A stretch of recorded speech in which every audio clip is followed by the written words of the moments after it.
We are currently live. I think I'm a minute early or just jumping on now. So just checking all the different settings. Oh, look, we have a guest. Yay. I love it. Well, just give everybody a minute. Once I get the thumbs up from our guest, I can introduce. It looks like he's getting a snack. That's awesome. So if you are there, just say hello. I am just checking the settings, make sure we're live wherever we're supposed to be live, and can't wait to see everybody.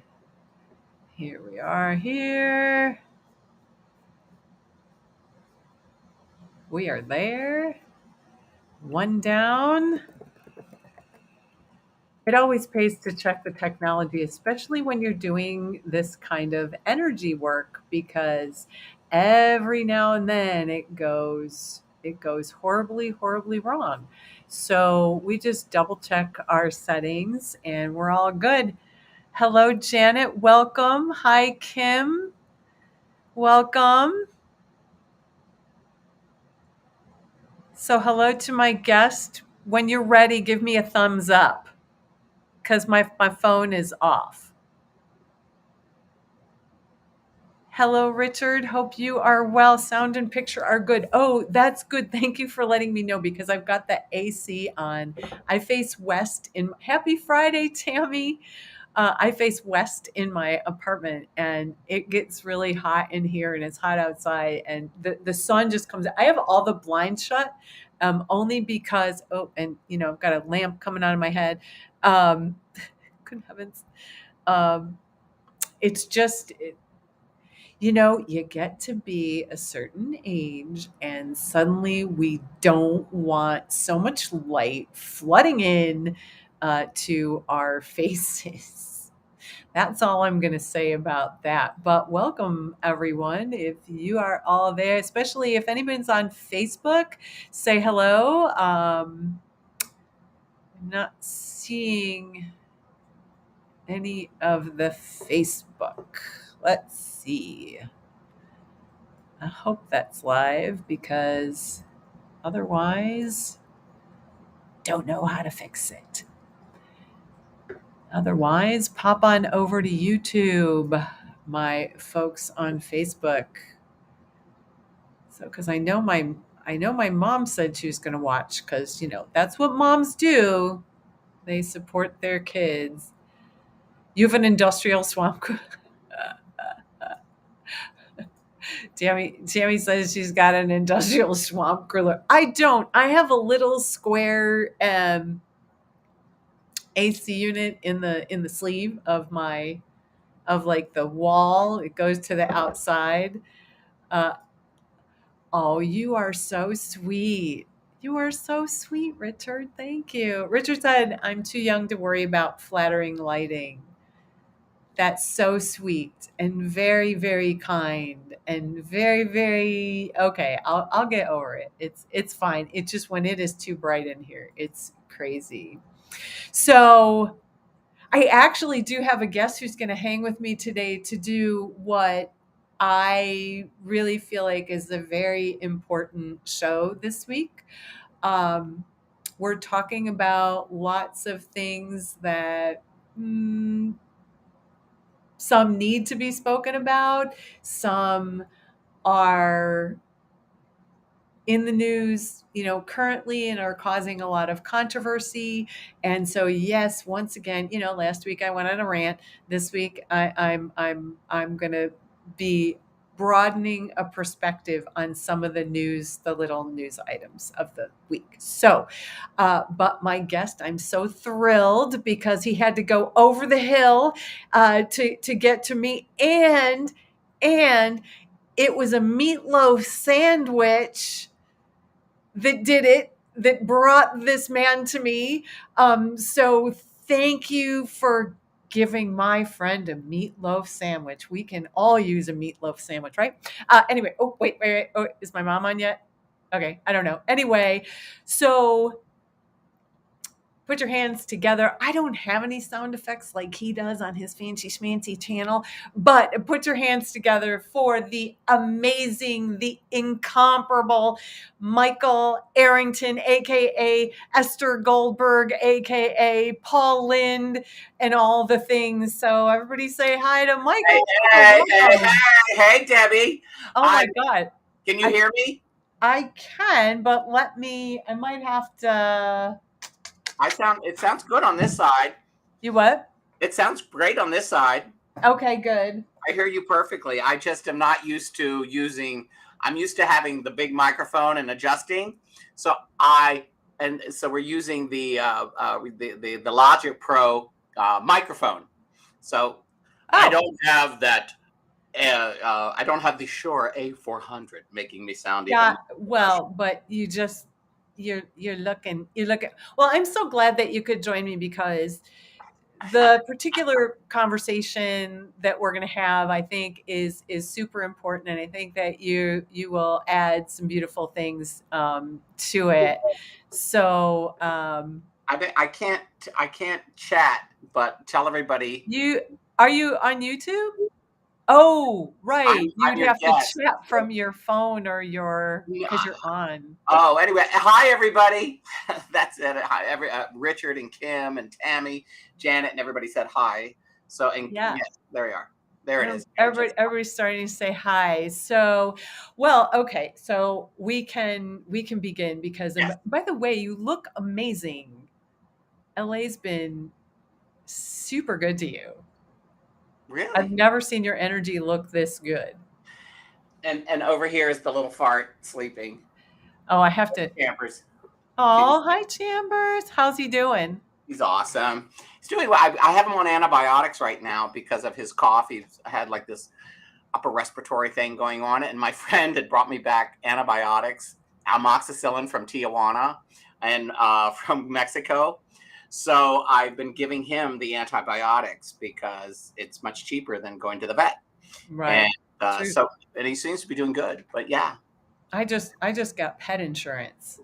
So, yeah. But your babies are young. Champers is 17 this year. And yeah. so the cost of insurance, as you know, folks, people of a certain age, at a certain age, the price of insurance goes up, up, up. And for him, it's like $245 or more a month. Oh, never mind. Okay. Well, there we are. But hopefully he's peaceful and he's happy. He looks good, but you look amazing.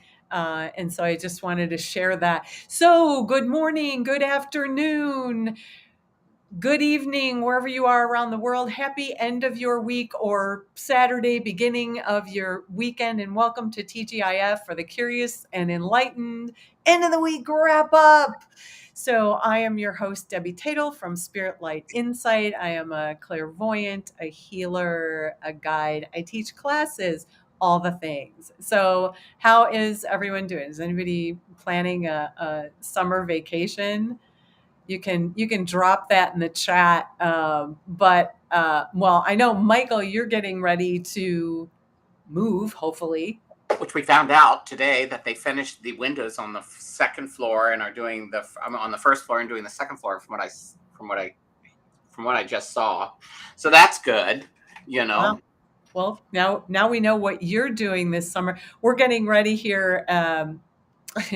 NASCAR, and just Hot damn, NASCAR. insert Let's all go. the redneck jokes here. But we're getting ready for NASCAR to descend on the city for this street race.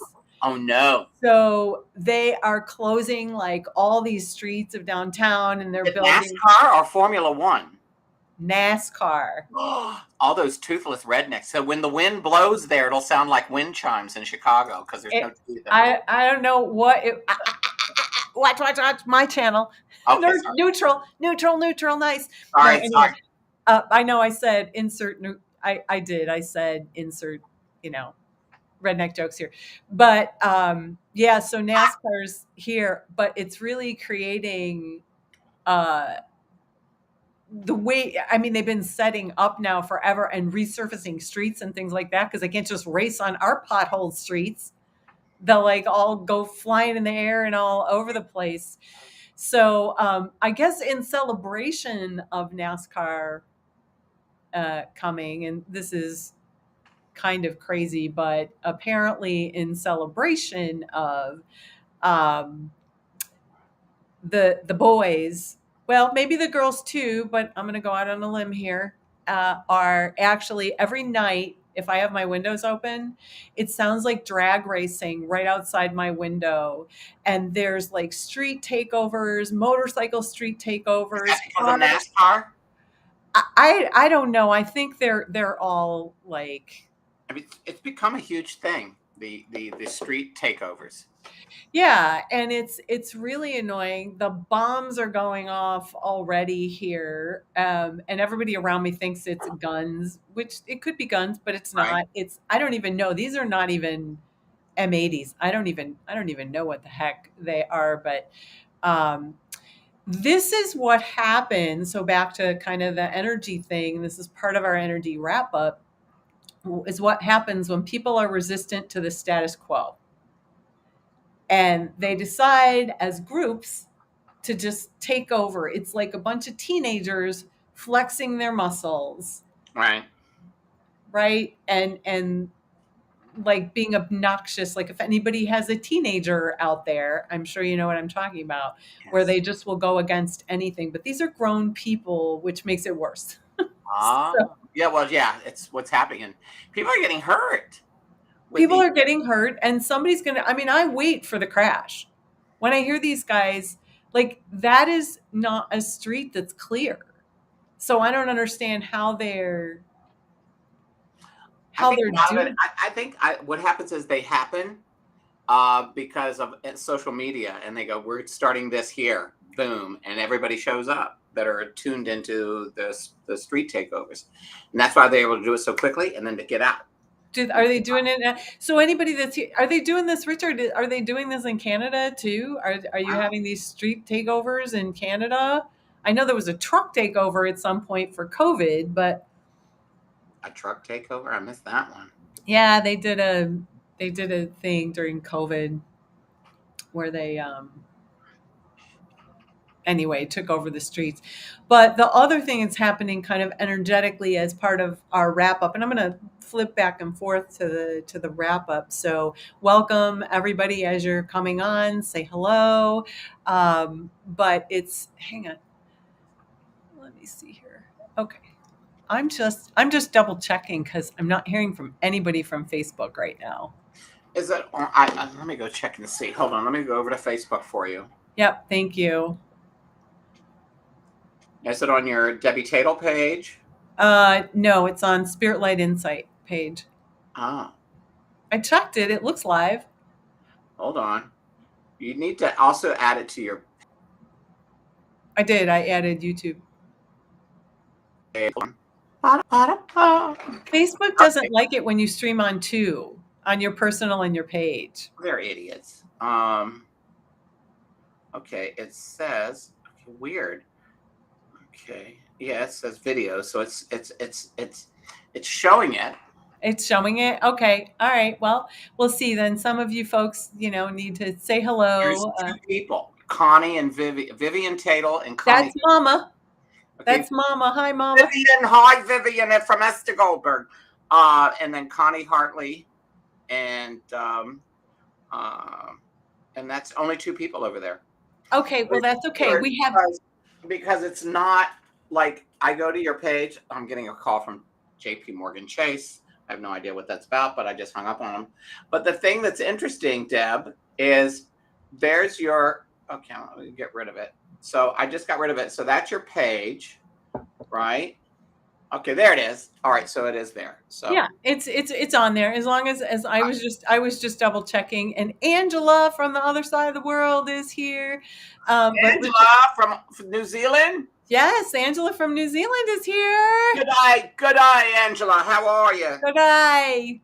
Yeah, and so Richard said not too much of that here. The truckers' protest was about it, but yeah, they're really doing it. But what is happening is there's this collective growth period around the world, Uh-huh. and it's around the world. It's not just here. It's some level of this everywhere, where we're seeing people trying to free themselves, get freedom, whether it's in spirit or spiritually speaking, or they need freedom from the governments or whatever. But people are leaving their homeland and landing in countries, and they're landing in a space where people are then going into fear and resistance to them being here, which on an energy level creates fear and resistance in general. Hopefully that's making sense. But there's a big deal here, because what's happening is the energy of survival is hitting at every level. Yeah. And everybody's, I mean, Michael, you are basically, for lack of a better way of saying it, couch surfing until your apartment is. Luxury couch you surfing. you are. And It's not just regular couch surfing, which I got something today. They just said that did I tell you this already? I can't remember. So it looks like they finished the first and second story windows. yeah, no, that's awesome. So Wow. it's coming. I was so funny, Lewis. I saw Lewis the other day. He told me to tell you hello, and Lewis said, you may get in there mid-July. I'm hoping. So we'll see. It's going to be between Yeah. July and August 1st, because that's the way it looks like now. But they're in. At least the windows are installed. That was the huge thing. But look at the delay for all of you. Like, that's kind of a Is level it of happening to everybody? so it is at some level, Uh huh. right? There's some kind of thing that's happening. And by the way, Maria's piped up from uh, New York, and she said New York teens are riding on top of the trains. Oh, that's safe. In the tunnels, or when they go out, because there'd be a bunch of decapitated teens. There would be, yeah. Well, Crazy. remember when you were a teen? Weren't there things that you did that you? I was an angel. Please. Oh, I was working when I was a teen. When I was 15, that's when I started working in show business. I didn't really have the normal teenage life. I got silly in my 20s. ah, I saved it. I was a late blooming teenager. Some people say I still am. uh, you beat me to that punchline. Ah, See, I don't have sound effects. See, and I don't have anything to do. I'm like sitting here like this, going like Jack. Well, that's okay, but because you're going to jump into the conversation in just a minute, because this is kind of like the opening, Right. kind of thing. But we're gonna, I'm trying to loop it all in. And Maria said some people are falling off of the trains, and she doesn't know how often it's happened, but there have been some accidents. Well, yeah, because there always are when people are acting fools. And really what's happening is there's so much fear and there's so much energy around. People don't know what to do with it. Right. That's why my classes, the meditations and things like that, are so important. That's one of the reasons that I even do this TGIF, to offer that meditation at the end, so that everybody can kind of reset their energy and have a place for all of it. But overall, I've been getting tons of messages from people saying they're feeling off and overwhelmed. And the energy of the week was about hurry up, hurry up, hurry up. And nobody knew what they were hurrying up for. But the energy in the outer world is a direct reflection of our inner world. And what is happening is we're seeing this collective growth period. So the more we can get grounded, the less we are affected by the collective. I might do Lily, stop. Y'all, you want to see baby cat? I might have to put baby cat on camera so that she, come here, say hi. Oh, really? Here's baby cat. Michael, say hi. Hi, baby cat. Kitty, kitty, kitty, kitty, kitty, kitty, kitty, kitty, Baby kitty. cat, that's Lily. She's chewing the papers that I have down here. Anyway, but that is the energy that is happening, and we need to ground and center more than ever. And there's just so many. Thank you, Richard. I know she really is. There's a great story behind Lily where I rescued her pregnant mama, got pregnant mama into, oh God, she just knocked over her entire basket of toys because she wants to play. But we rescued her and I got pick of the litter from the rescue. And so Ah, this is Lily. Lilibot. But what is happening is there are big shifts in the 3D business world as well. I don't know if you're noticing that in your, is your business affected by it, Michael? What do you mean? The Like there's like a trickle down in the businesses. A lot of the messages that I'm getting from people are, projects are delayed. Hello, hello. Projects are delayed, falling apart, regrouping, not dead or that they're not going to happen, but there's a lot of that happening. And that what happens is there's a trickle down because it affects people. So like if something happens, if you shoot something and it doesn't happen, it affects you. right. Well, right now, as you know, I've been focused on my new project, and it's like, as we say, my muse takes a vacation. You can never, when you're a writer, you just can't sit down and write, especially Hmm. when you're writing something that's very, very impactful, deep, personal, and you're putting it to paper, or you're putting it to paper as a show or a theatrical theater piece that I'm doing. And I found, and I think some of it has to do with the fact that I'm in between. I'm in a moving purgatory at the moment, and right now, where I'm at, Right. this is Yeah. Frank Hagan's guest room. Hi, Frank. Thanks for making my friend meatloaf. He's not here; he left. But so I have this here. Then I'm also dealing with the billionaires, who are the people that are probably going to produce my show. And the biggest lesson that I'm learning about the energy level and all this stuff is patience. I think my entire life has been about patience, and I have that much patience. But now that I'm older, it seems the universe is testing me more and more and more, because in others, and a few years ago, even 5 or 10 years ago, going through what I'm going through now with these people and waiting for answers and stalling, I would have destroyed it, self-destructed, and fucked it up. Screwed it up completely, because I've always battled with this self-destruct mechanism, I you know, bet a lot of people do, right? and they don't realize it, right? And they don't realize it and then don't know what to do with the energy. That's why you call me to Huh? talk you off the ledge, or I never call Lewis, you for or anything. I never call you. we never chat. Never chat.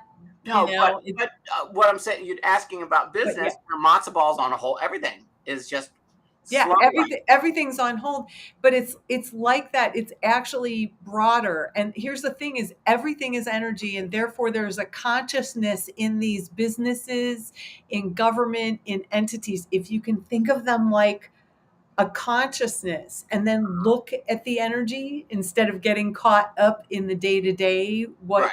what you're seeing, you're going to see something totally different.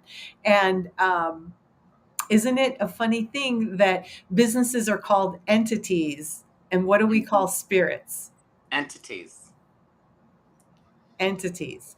Entities are defined as organizations and existence or being.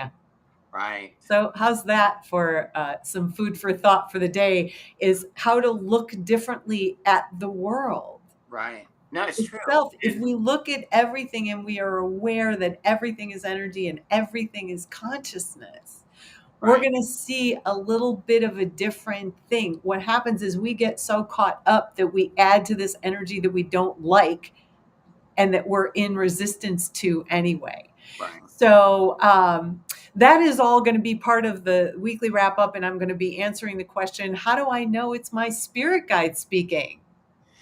I'm going to answer that right before our reset meditation because I have gotten that several times. But before we go any further, I want to bring attention and awareness that it is June. It is. What is all that? Michael, what is that? My focus went out. Oh, So you reset your camera by putting your hand up to the lens and bringing it back. So got it. when you look back at this, I don't know if you saw it get fuzzy and weird. I did not, because Well, I've got this little overlay so ah, that I stay on track right in front of my face. so what happens is you put your hand up. I don't want to do it because it'll refocus Yeah, it, yeah. and it refocuses the lens. Ah, got it. Okay, so back to what I was saying, because there's a lot of distraction. Um, but I want to bring awareness to it's June, it's Pride Month. Happy Pride to all our LGBTQ plus friends. And Pride Month is all about the history, the LGBTQ movement, right? And I'm talking plus, I'm talking all inclusive, Right, and the continued fight for equality. right. And a little bit of history that I pulled up, and I don't want to give it a complete history lesson, but there are some things that many people that actually, when I was talking to people today, I was like, I didn't know some of this. And if I don't know it and I was entrenched in it at the time, the height of the AIDS epidemic and all of those things, then others might not know. And the folks I even checked in with didn't know. And they're in whatever the LGBTQ plus community, right? Okay, and 1924, the first gay rights group was established in Chicago. okay. Did you know that? You I, probably did know that. I no, did not know that. It was established by a World War I veteran. It was the Society for Human Rights okay, in Chicago. January 1958, the Supreme Court ruled in favor of gay rights. And this, I couldn't believe this. After the post office refused to deliver a pro gay publication, a government agency refused to deliver, I guess it was called One, a homosexual magazine. Case went all the way to the Supreme Court and they ruled on it. how come we never hear about that? Isn't that interesting? That's why I'm saying this is, See, I didn't, I go back to Stonewall, which was the beginning right. of This gay is, liberation, the big time movement. and we're getting there in, so that was in 1958. I didn't even know it went back to that there was a Supreme Court case. I didn't either. April 1966, the Mattachine, I don't know if I'm pronouncing that right, Society organized a gay rights sip-in because bars would not serve gay people. What is that about? When was this? This was April 21st, 1966. They Wow. organized a gay rights sip-in. What they did is the activists went into a New York City bar, announced they were gay, ordered drinks, and waited to be served. Okay. So these are people who want to be able to be who they are. They don't want to hide it. They don't want to shove it under put it in the closet, keep it in the closet. And unfortunately, there's still many, many people who are in the closet who don't have the courage to come out. And again, this is one of the reasons I have a primary reason for all of this. But June 28th, 1969, which is next Friday, but our Pride weekend and parade is this weekend. Yes, they hold it to New York. New York gets it first because of. Because right. Wow. Wait a second. This is so.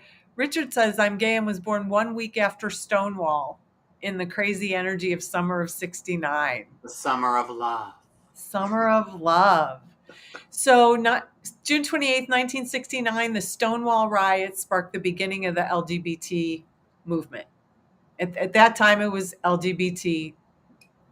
There No, was, it was just no. It was just gay and lesbian. it was just Gay Actually, and lesbian. it was just gay liberation movement is what it was. Gay liberation. Yeah. So if you're not sure what Stonewall is, Google it. But what happened was the police raided the Stonewall Inn in New York City, which was a gay bar, and the customers and supporters took a stand, and it You know got. why? Do you know what? Do you know the whole story with Judy Garland and everything? What's the story with Judy Garland? Well, that's the whole thing that happened with Stonewall. You didn't know that? No. Okay, so Speak. See, I knew. okay, so Judy Garland died, and the gays. Okay, this goes back to the rainbow flag. The rainbow flag originally was because of Judy Garland and Over the Rainbow. Where happy little bluebirds fly above the rainbow. Why, oh, why can't I? You know, and the rainbow became the symbol of gay liberation. Oh, I love it. You didn't know that? Yes, I and that's think you why know what I I get did, but upset. I'm in the I wasn't doing the flag part and the Well, what representation. happened was in Stonewall, the mob, the mob owned, ran all the gay bars. They ran the prostitution and everything in New York City, especially in the Village. Yeah. Well, when Judy Garland died on that day, next week, the 27th, right? The 27th, 29th, 27th. Anyway, the night of Stonewall riots, all of the gays, the drag queens, all of them went to the Stonewall Inn and were mourning the death of Judy Garland and were celebrating her life. Oh And they my got God. raided. And So on that the night, 28th. and so on the 20th, when Judy Garland died, they all went to the Stonewall Inn. All the gays, the drag queens, they were all there, saddened by Judy Garland. And then the cops showed up to arrest them. And that's when they said, we're not taking it anymore. And the drag queens fought back. It was the drag queens that started. That I did know. So Yeah. that actually I did know that they were the start of that, the drag queen. So when you talk about the rainbow, the whole rainbow thing is because of Judy Garland. When you listen to the lyrics of Over the Rainbow, you know. So I got upset because a lot of the young gays who have, have said, why we need to add brown and black. No, that's not. I understand you want to add brown and black to the rainbow, but there is no brown and black in the rainbow. The rainbow was symbolic of Judy Garland and the lyrics of that song with the LGBTQ plus XYZ at W439, whatever. They keep adding stuff to Yeah, it. well, because And people I they wanted get the gender represented and the color. it. To me personally, because I'm an older gay Yeah. person, I get LGBTQ plus, but they keep adding stuff to it. And I'm like, we're one community. We're gays and lesbians, and in the gays and lesbians, some evolve into trans and whatever. But at the end of the day, it's gays and lesbians, men and women who either live as men, live as women, or live in trans or whatever. And it's sort of like everybody. I'm probably going to get chastised for this. It's like the millennials. Everybody's got to get an award. Everybody's got to get a trophy. And it's like everybody has to have an added name or number or letter to LGBTQ plus XYZ. I mean, Well, and it's everybody wants okay, to be but represented. it gets to the point of this is ridiculous. We are one big community. But that, my darling, is a little bit of why the riots happened. And that night, the drag queen said, "We're not taking it anymore," and that was the beginning. God bless the drag queens. Yeah, and drag queens were always at the lower end of the totem pole. Even doing Esther Goldberg, I was looked down upon in the beginning, 20 years ago in Washington D.C. And it wasn't until the head of the Human Rights Campaign, Elizabeth Birch, invited me. I was the first person in drag ever invited to the Human Rights Campaign National Dinner, and Esther came in her dress, and there were these little queens that were like, oh my God, oh my God. And Esther walked in and commanded. And I will never forget that. And I looked at all of them and I said, do you understand why you all are even here? Why Human Rights Campaign is here? It's because of the drag queens. They were the ones that fought. They were the ones that said, we're not taking it anymore. Not the little pissy queens, with your little martinis and cosmos. It was the drag queens. and they started it. So anyway, I just thought I would share But that. look at, see, people didn't know the history because they were born later. That's why one of the reasons I wanted to do this show, and we're still going to do the wrap up, but I for sure wanted to do this for a reason. And Michael, I think you're frozen. You might be frozen. Am I frozen? Uh-oh. He's frozen. Um, but by the way, just until we get Michael back, because he got booted out, uh, we will let him back in. Whoa, whoa, Welcome whoa. back. Hold on, I have to focus. There we go. There Hold on. you go. And we're gonna give Angela a happy early birthday in case she doesn't pop on next week Oh, to happy birthday, Angela. the show, because she was born on June 28th, 1968. Yay. But Kim, said this is very enlightening conversation because she doesn't know the history, and she Mhm. is part of the LGBTQ plus community.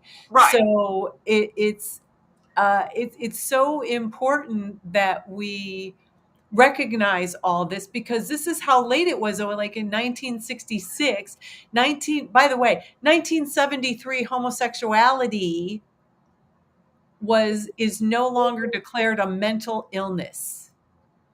someone said there's some strong tea that froze that screen.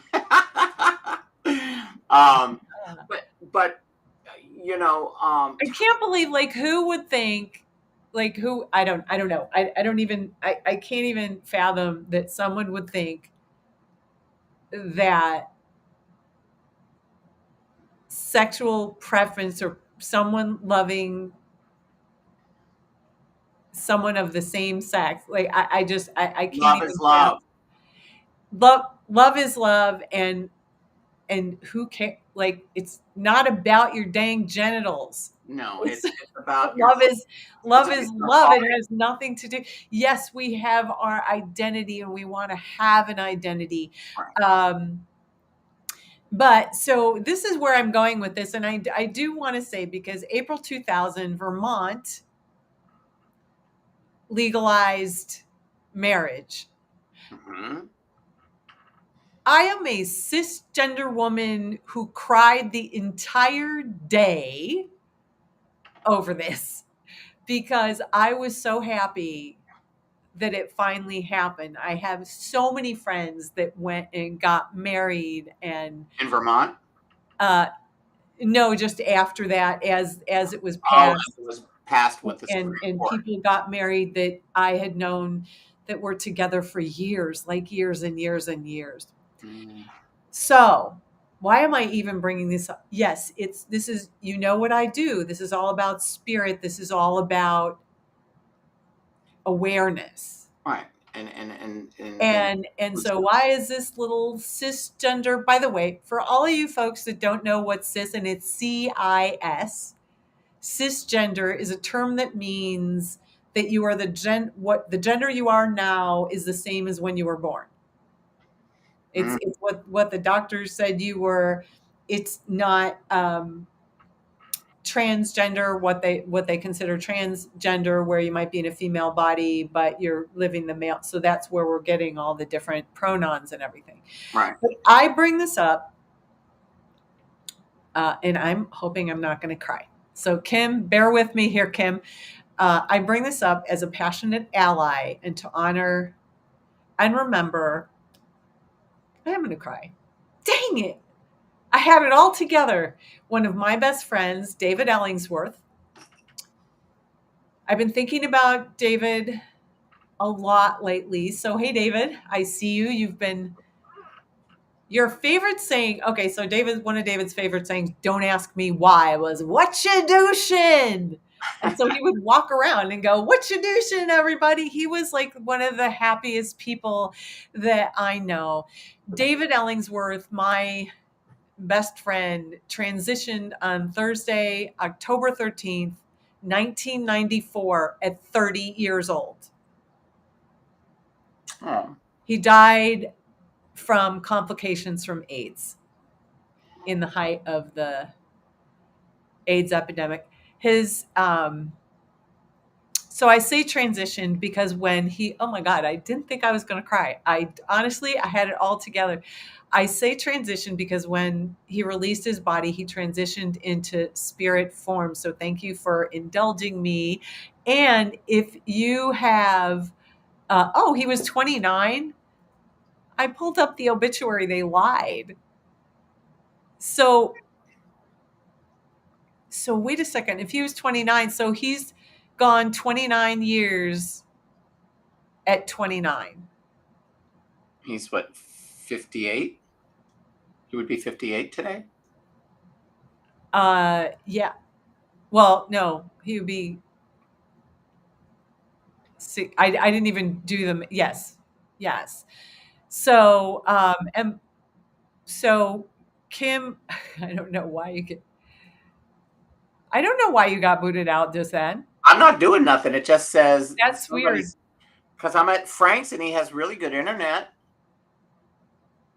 So, oh, this is his second. No, that was his. Yeah, his birthday. His birthday, December 6th. I don't know. Boy, that obit was. I've got December 7th, 1963. He was born. Hmm. My son was born, 1994, and he's 29. That's interesting. That's, yeah. So David's sister, Kim, is on here. So hello, Kim, and thank you for, I reached out to Kim and asked if I could do this. And I don't know what's going to happen. Yes, yes, yes, yes, yes, yes. Yes, he died. Yes, I was gonna give all that. He died in October. He would be right, right. He would have been 30 on December. Now I get it. Thank you for clearing that up. But I would like to, and I don't know what's going to happen with the screen here, Michael. We're going to be kicked out for a moment, and I'm going to move the graphic so that you can Aw. see all of this. So this is my friend David. Um, he had professional pictures taken because in those days Right. people wasted away. And so he had this professional, and then I grabbed this from Kim's Facebook. And by the way, he would totally approve of the background that I have here, even though these pictures are grainy. So this is my friend David Ellingsworth. Aw. And if you have people that you would like to remember, because it's not just about AIDS, but we want to remember spirit, that spirit lives on. But I wanted to share with you these in particular because I just think it's so important. Kim, you're absolutely welcome. Thank you. This was my pleasure. I this has been a little bit of a labor of love. He was really good looking. He was a model, and I'm going to tell you a little bit more about him. Um, he's so handsome. Yeah, and he was fun. So this is Kim's favorite picture of him, and this was taken the summer before he passed. So this was happy him, and he was always like super happy.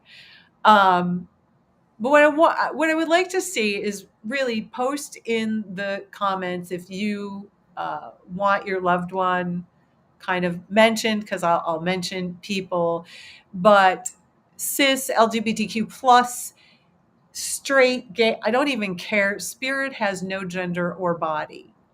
So I want to first also honor Don and Carol Ellingsworth. They transitioned. Also, and shout outs to Kim, David's sister, and nephew Cody. I don't know if Cody's watching. Hopefully, maybe Cody will pop on. But this is my tribute to David, and I can't even believe, honestly, that I have a platform that I'm able to do this because this is just some kind of love. He was my best friend. We hung out So I'll tell you the story, because this is really, I don't want this to be like sad and depressing. I want this to be a celebration. But I first met David. I was a leasing agent, and I was showing a client in an apartment in a rental building. And I'll take these down. I'll put them back up, but so that Michael Arrington can enjoy this. Uh, but he was a leasing agent at this rental building in the South Loop in Chicago. And he was so bright. He was such a bright spirit, and like so joyful, and like total personality plus. We became instant friends, because by the end of our showing, my client, myself, and David were on the rooftop sun deck of this building singing show tunes at the top of our lungs. There's no business like show We business. were belting out the songs, and from then on, it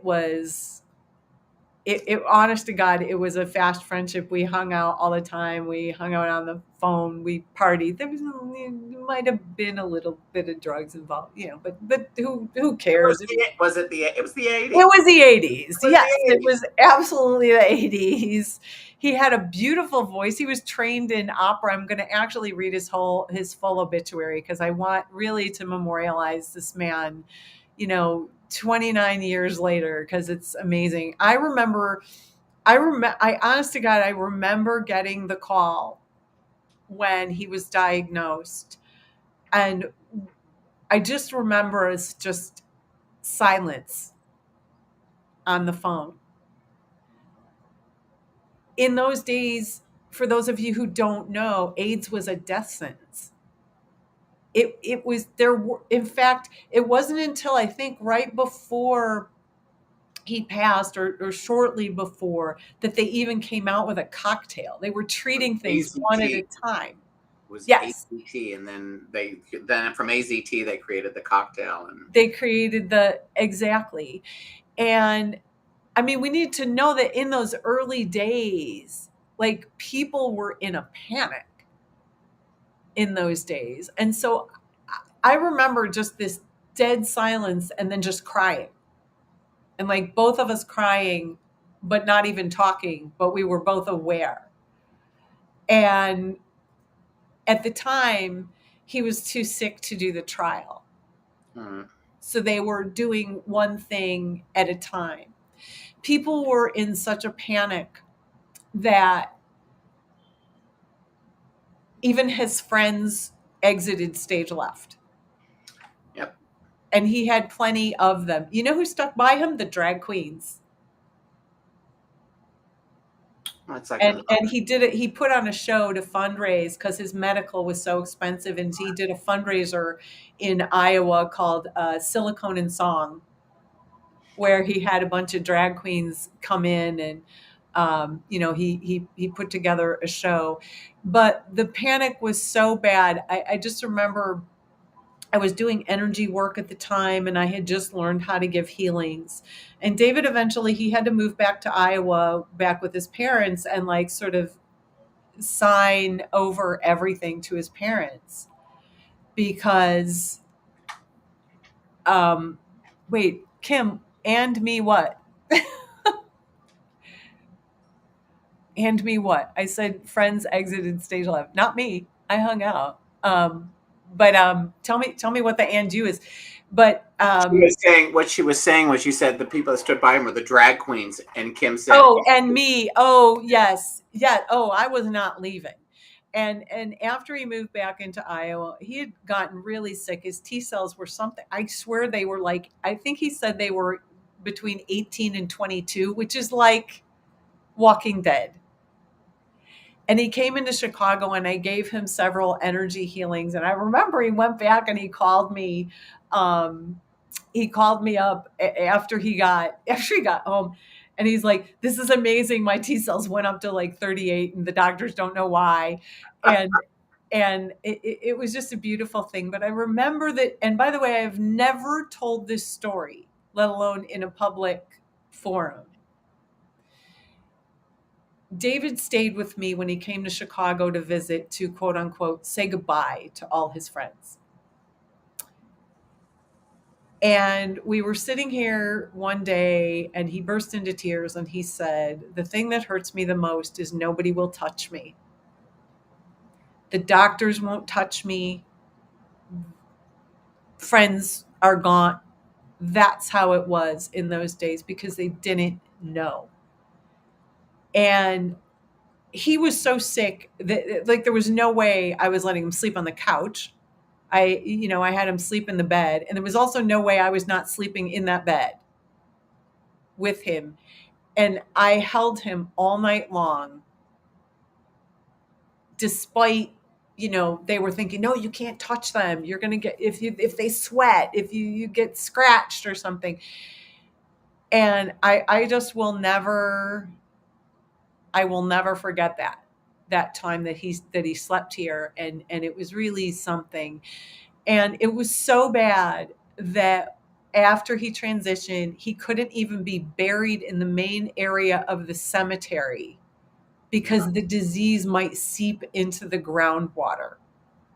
Thank you, religious zealots. Yeah, it was, well, and it was a small town in Iowa. And I just, you know, after his friends left, he was devastated, and it just was really crazy. So it was very, very odd. I don't know why it's blipping out. I'm sorry. I will just keep adding you, Michael. I think it's just the energy of all of this, you know? Um, at the funeral, they weren't even ready with the vault that they put in and everything. Right, right. None of that was ready when we got to the cemetery, and we went to the back room, like to where they take it out. And I don't remember, Kim, I don't know if Kim remembers, either the vault was like yellow or pink or something. And the first thing, I want to say there were like five of us friends there. That was it. Just like five. There were family and things like that. Five of us. Jim Peters, myself, and there were a couple other people. Anyway, we all decided that this was going to be a celebration because David would have loved that the crypt had a color to it, that it wasn't gray, that it was yellow or pink. It seems to me like it was pink, but I keep thinking, no, in my head, it can't be. It must have been yellow. So I don't really remember, but it was yellow or pink. And uh,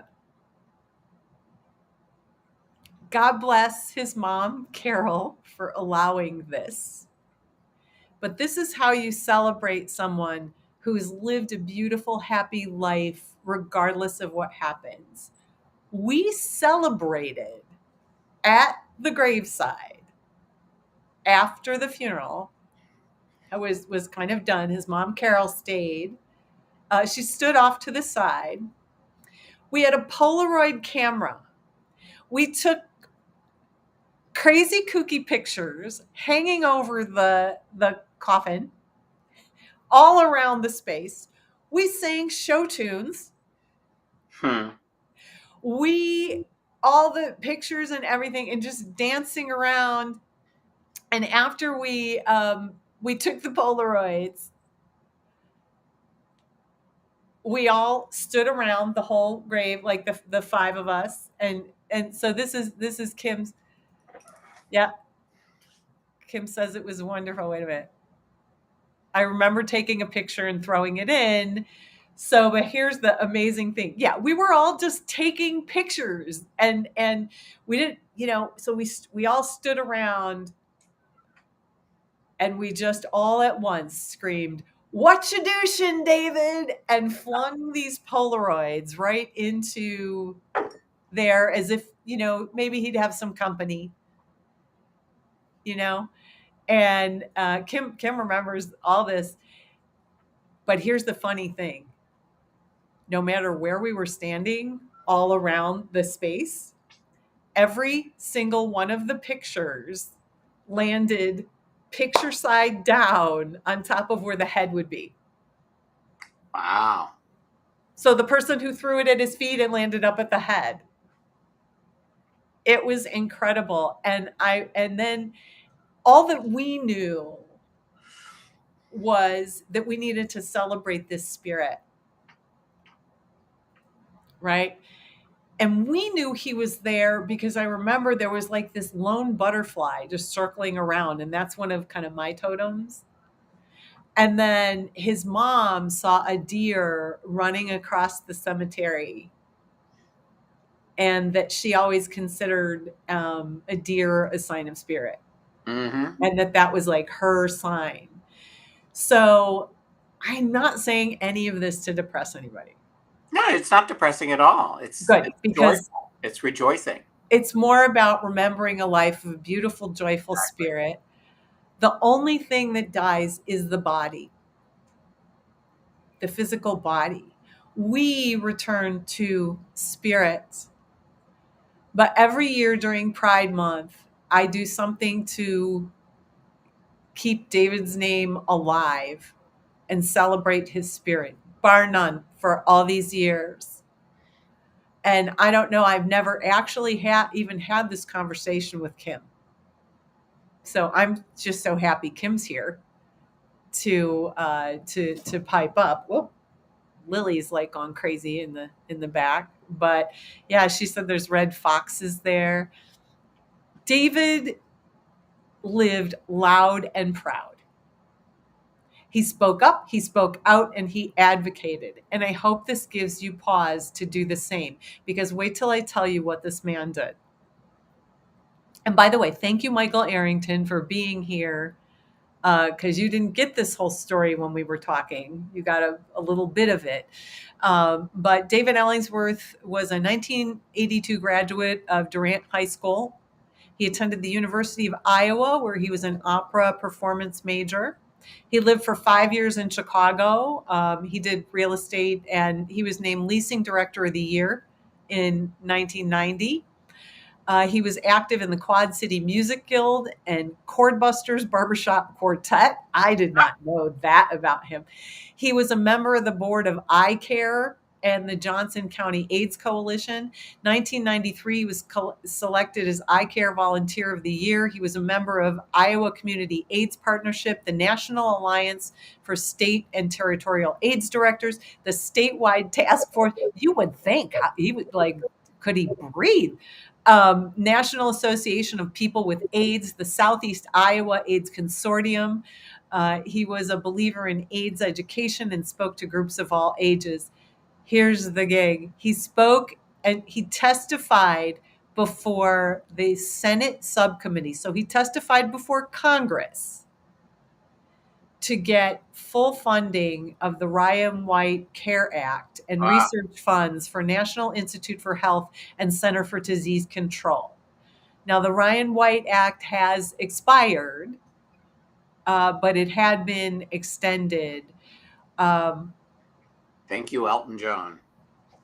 yes, it was extended and then expired again. But due to the healthcare right now, they can't.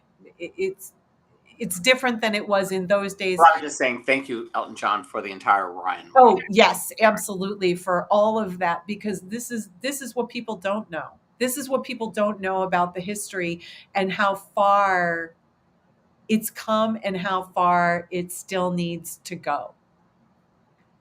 This is this is You just know super. about Did you know about Elizabeth Taylor and how she Yes. ran everything out of her mansion in Bel Air? You know, she would have these sick kids would come in, and she was getting the meds from Mexico and other countries because they couldn't get it here. Right. Because you couldn't get. Wow, Kim, I didn't actually know there were people from Washington who came to his funeral. I believe that. He was very loud. If he wanted something done, and by the way, if you don't know what the Ryan White Care Act is, please Google it. Please don't Google Stonewall. Um, do that for yourself. And by the way, and I should have said this, my goodness. So there are stars on my Facebook page if you would like to donate, and there's a little QR code here. I should have put all that up. If you're on YouTube, in the description there is, you can donate. Let me get to that. really quick. Where is it? Here we are. This virtual tip jar. As I pull this up, it'll pop up and it'll link in the comments. But I have been running a campaign on my Instagram for the Human Rights Campaign, and any donations received, any stars from Facebook, any virtual tips that I receive, 100% are going to the Human Rights Campaign in David's honor, in David's name. So just letting you know that that's the virtual. I know that's kind of complicated. This is much easier to put up. Let me put that up. Well, most people don't understand the whole star thing on Facebook. I did it, and everybody keeps sending little star gifts. Oh, no, you can No, actually. people don't get this. You have to explain that when you give stars, for instance, like they're going to give you stars, it's money that you buy stars. Yes, you And buy people don't stars. know It's like that. 99 cents for Yeah, 100. yeah. It's but you can support this stream, and I'm just going to throw David's picture up. You can support this stream by pointing your phone at this little virtual tip jar, and you'll go to my link tree where that's all set up, because this is just. I just did it. Did you? Oh, thank you. Thank you. I can leave this up. And what I discovered is that um,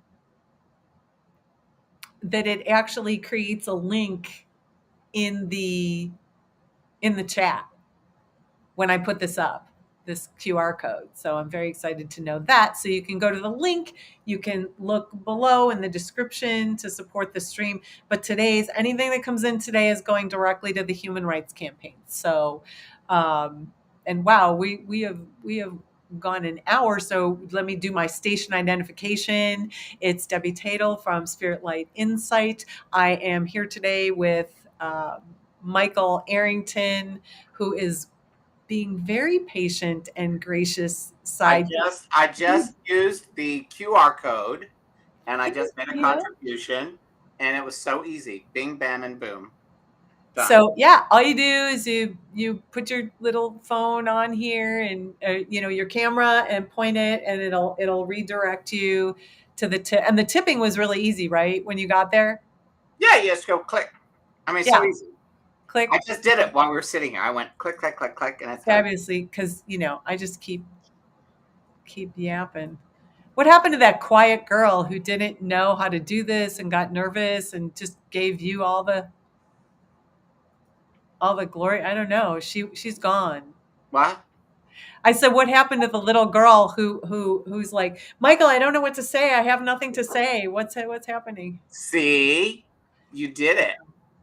I know, right? It's like so cool when I mean, having you on the show and having fun with Esther and just you and I, and then you and Lewis going back and forth and back and forth. People love that. And I I guess do. here's the thing that I don't think people understand or know about you, and it's the whole thing that I get a kick out, or not get a kick out, I like, is about energy. Most people think psychics just predict the future. Blah, blah, blah, blah, blah. You feed in on people's energy, and you feed on the energy of the people that we're asking about, and that it's a whole different periphery of how you get information. As I tell everybody, everybody goes, you must have it's so funny because Debbie did this the other night. Okay, I have to share this story. So all of you know that I have all of the most gifted, incredible psychics, not just as people that I work with, but they're my friends. And someone said to me, God, you must get readings every day. And I go, no, I don't get readings every day. But if they feel something, they'll tell me. But the other night I was talking to Debbie. I said, yeah, Debbie, I was talking to Corby and Pat. Oh my God, I know what you're gonna say. And I was talking to Corby and Pat and then Lewis, and then they said this and that, and Debbie goes, there you go, shopping around, getting that information. all the psychics Because in the you world. asked me. You said, okay, Corby Right. told me this, and then Lewis told me that, and Pat told me this, and what do you think? And I said, you stop shopping psychics. But the thing is amazing. What I'm fortunate and blessed to have with you and Corby and Lewis and Pat and Marla and all of them and Virginia is the fact that you all confirm each other. It's when every single one of you says the exact or feels the exact same energy or feeling or outcome, then I know I'm right. I mean, so it's not shopping. I'm just getting freaking confirmation by 5 to 6, 7 different people to go, okay, I guess I should listen. Well, and generally it's going to validate what Right. you're feeling And it anyway, validates because you. that's what it is it validates kind of your feeling in your direction. We're going to talk about that with spirit guides because it goes the same with people. Right. Um, but yeah, so and if at this point, by the way, I want to thank everybody for listening to my story, and I thank you from the bottom of my heart because it's so important uh, that this story gets out there. And I don't even know how I got through that, although I did cry at the beginning, but that's okay. I It's could I okay. it was hard to say his name, It's okay. but energetically we're in a space where it's so important. It's not about the body type or sexual preference or body gender preference, right? What we need to do is hold space for love to flourish because love comes from the heart, not the genitals, Right. right? Who Right. cares? Like, everybody needs to get out of everybody else's bedroom, in my opinion.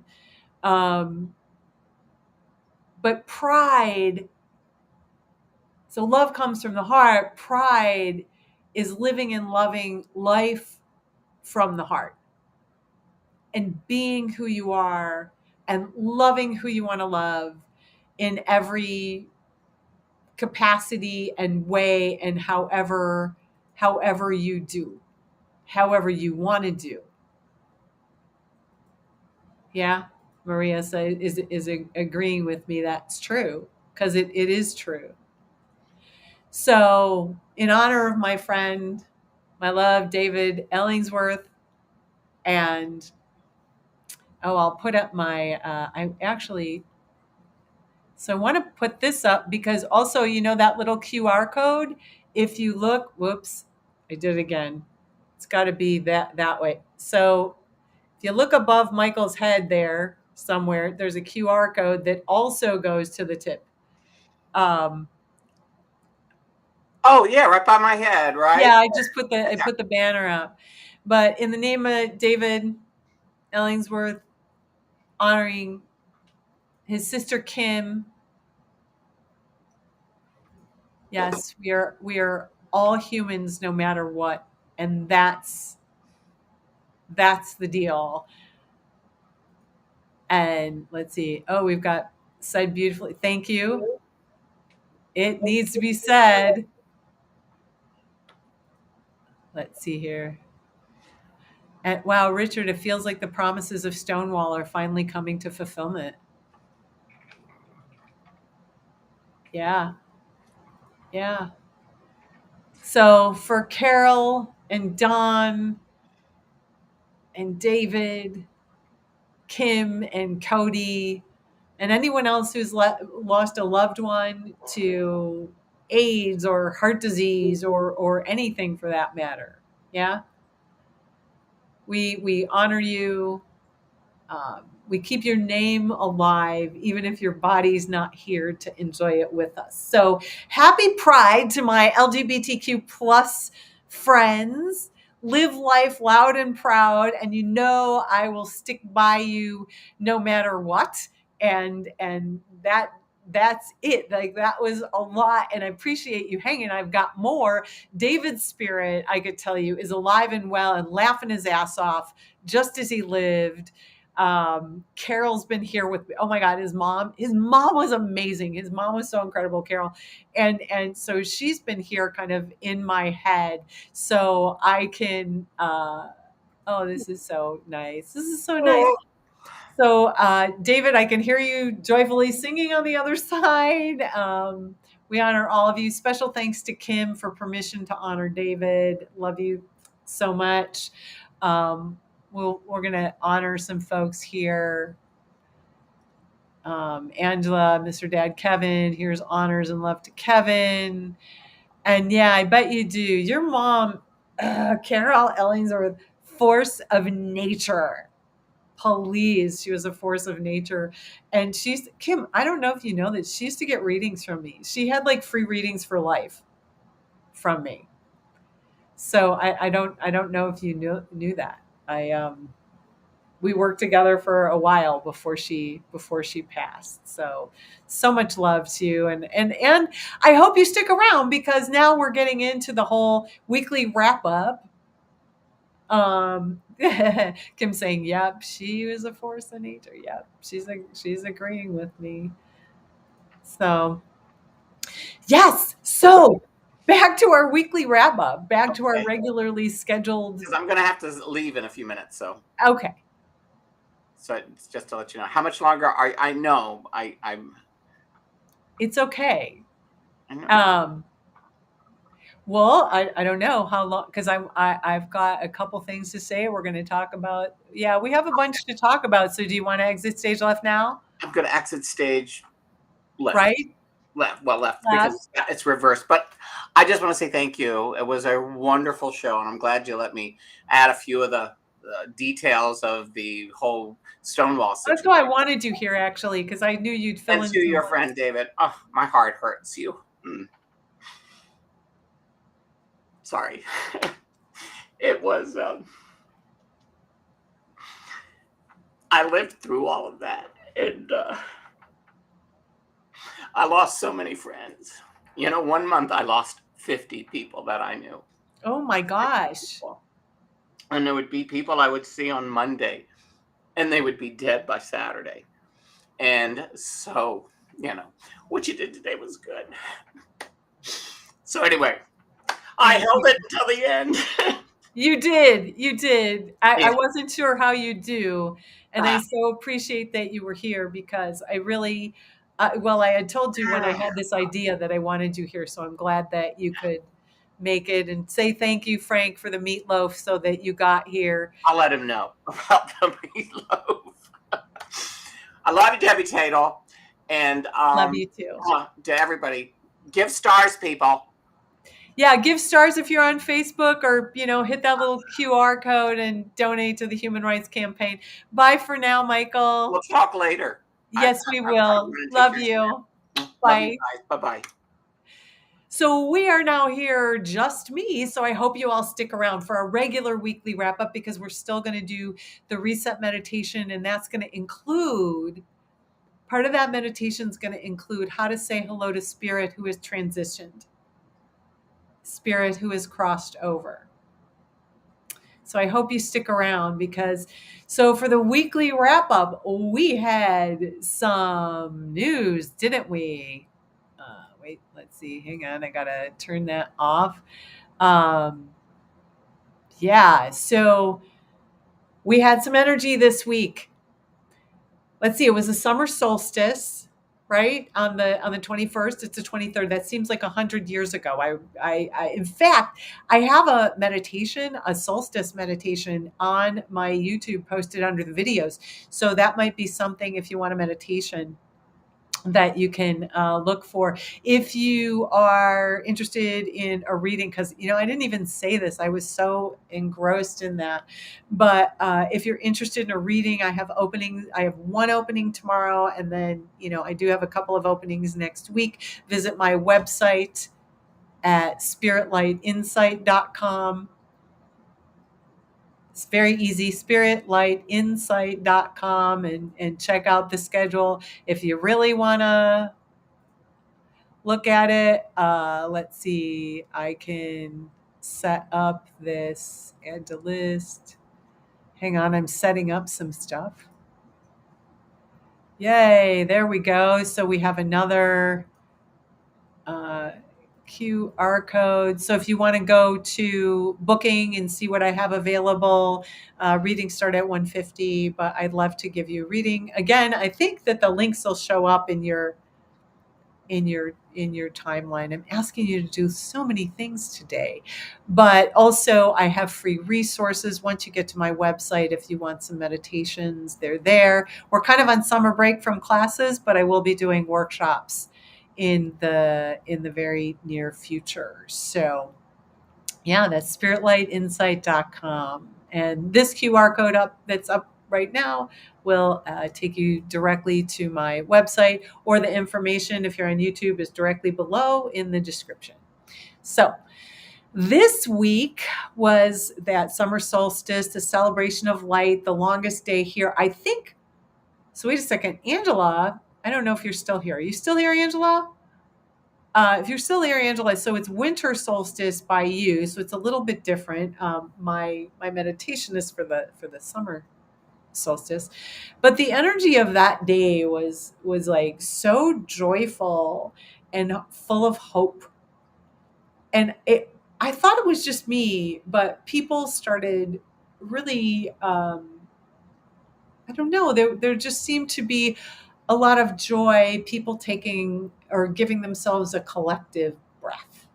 I think it was a really interesting day overall. So we were celebrating the light, and whether you're celebrating the winter solstice, which is the shortest day, now your days get longer. So that's a celebration of light. And then we here in this section of the world, we're celebrating the summer solstice, where the days get shorter. But oh my gosh, it's so nice to have light later. Are you all light people? I mean, like really, like sunlight people. I'm a Leo. I'm a July 31st baby, so my Leo self just loves the sun. But I also love the celebration. So if there's anything that you did that was special for solstice, let me know. I have some summer babies here. Even if you weren't born then, yeah. But the big so I only wanted to mention that because that was an energy that kind of stirred up stuff. In my world, of course, everything I just talked about, as you can tell, super passionate about that. Super, I really wanted to honor David as best I could. So that's where a lot of my energy was. So it was really nice that then when Wednesday came, I was able to give myself a breath and just kind of relax into that light and celebrate it and just infuse my whole body with it. One of the big news pieces of the week was the Titan, the little submersible. And this is kind of interesting. So this is in case you don't know, the Titan was a submersible sub that they took some very wealthy folks down to check out the Titanic. And so last night, when I was doing I was wrapping up my clairvoyant program and classes and things like that. So we had a reading practicum. We had a reading practice night. So I thought it would be fun to have the clairvoyant student. Well, I don't know, fun, interesting anyway. Look at the energy of the folks on the Titan, the ones who met a very untimely underwater demise, and the energy of the Titanic. And we're not looking at this like a divide. Should they have gone down? Shouldn't they have gone down? When again we step out of that space of the 3D world and we begin to look at these things in spirit, as spirit, we see something completely different. Yeah. So one of the reasons I wanted to have them look at this is because there's a consciousness in the ocean. The Titanic itself has a consciousness to it. And then the passengers on the sub have a sort of collective mock up, so to speak, where they nothing is random. Everything is energy. In fact, it's my understanding that the younger boy, I don't know if he's a boy or 17, so we're going to call him young man. The young man who was on there, his I guess his aunt said he was a little nervous to get on there. But what was super interesting about what we were reading last night was that we literally saw the energy of the, let's say, the consciousness of the place not wanting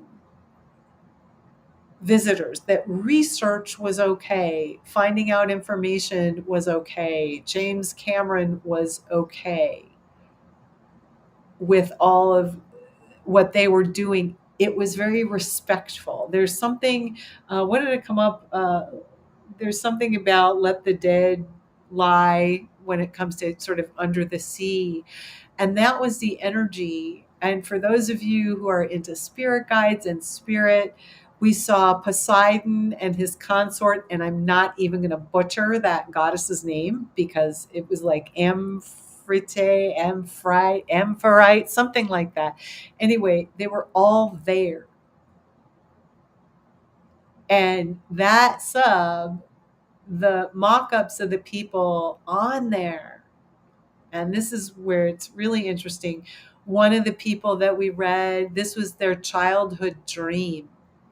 And they joyfully left their body at that time because they had literally fulfilled their purpose on the earth. And it was very joyful. Others were so in tune that it was like moving through and coming back home for them. It was very, very interesting to watch this.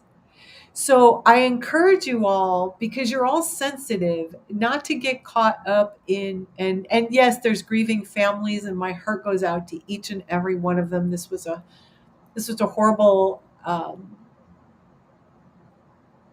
accident, uh, but at the same time, when we look at the folks that were there and their spirit and how their spirit's doing, and I can say that their spirits are doing just fine. The Titanic,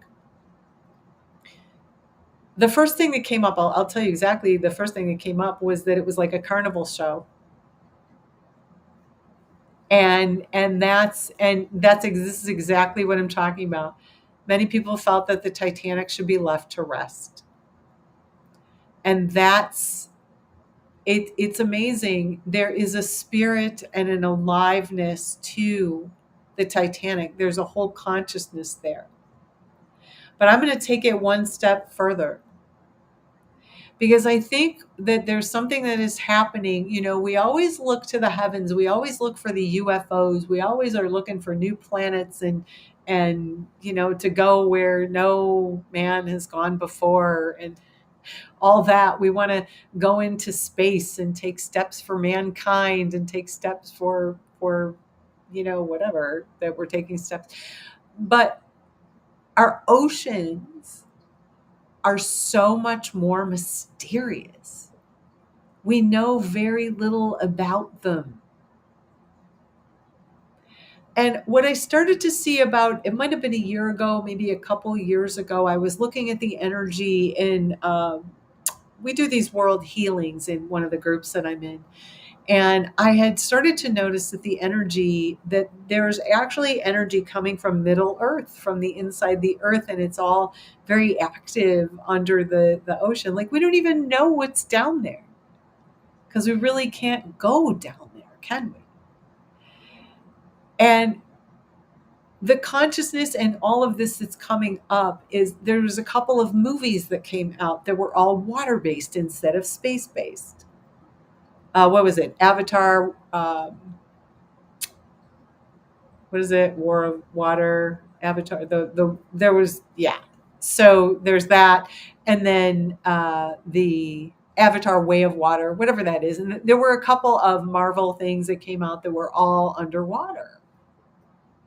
This is bringing our attention to the waterways and to what's going on in the water. Yeah. And so it's very interesting that now we are taking our attention, let's say, not really truly away from space. We'll always have that. Space is the final frontier, after all, right? Uh, but now, even this, it's the only thing that everybody's talking about right now is the ocean and the Titanic and underneath the sea. Maria says the wife of the passenger were married for 37 years, great great grandparents. One was the founder of Macy's, and they were married for 40 years. Yeah. So some of them live there. I mean, you have to say if they could do it. And I'm not taking away from, like, everybody's got an opinion. I'm not saying you're not going to have your opinion. I'm not trying to change any opinions. All I'm saying is that as spirit, this may have been their mock-up, the thing that they created to not to transition, but that this was a joyful place. Oh, isn't that interesting? I was talking about that last night as well. The wife of the wait, which one? The Who was a descendant of one of the passengers? Passengers of the Titanic?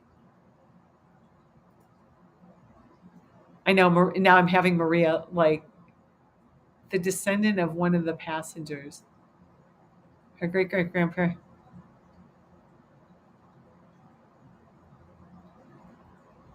Okay, we'll get that in a minute, because I want to hear that. If we can get that. If anybody has Googled that, I want to hear that part, because we were just reading all that energy of the karma from the Titanic and all of that. But all of our collective attention is on it. The wife of the CEO who passed was a descendant of one of the passengers of the Titanic.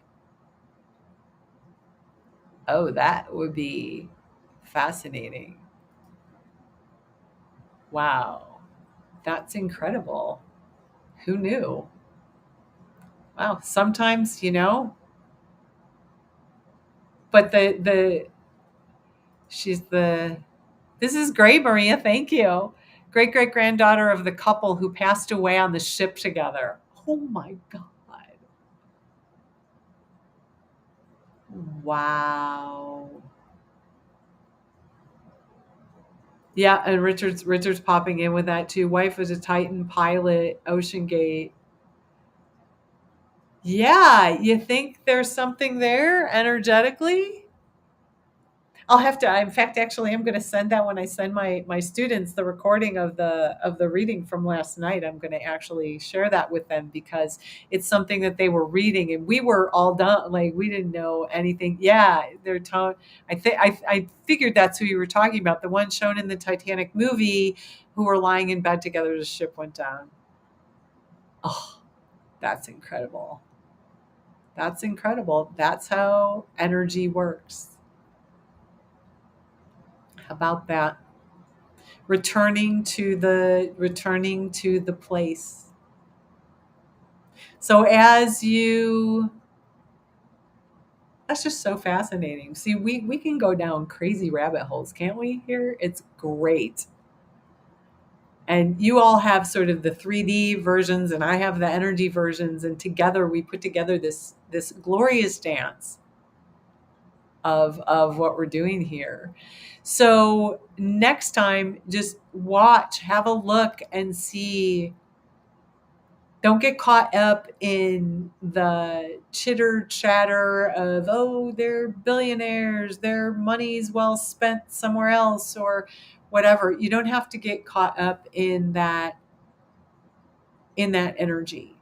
Yeah. In fact, I encourage you not to get caught up in that energy, because that's the energy that creates divide. That's the energy that takes us out of our spiritual space and our connections. with ourselves, with spirit, the consciousness, and awareness. I just think people like to judge. Yeah. So there's always going to be somebody out there to judge. But yeah, it was. So really, my point here was if you step out of the judgment about whatever it is and then you see something different, you're going to see something different. The more you open up, you can connect with spirit. You can connect with the spirit of the Titanic, who, by the way, is okay. She's okay. She had a lot to say last night. I can't even go into all the things she said last night. And I'm talking about the Titanic herself. It was like a child who was like playing with the sub. And then that was that. Um, Wendy's great great grandparents were married for 40 years. Wendy and Stockton Rush reached 37. Wow. That's amazing. But what if, you have, it's like almost a fitting, so if you're going to go be with grandma, it's amazing that awareness is coming back up. It's like a karmic awareness, karmic thing. It's incredible. So, yeah. So I hate to say thoughts and prayers because thoughts and prayers are just not kicking it these days.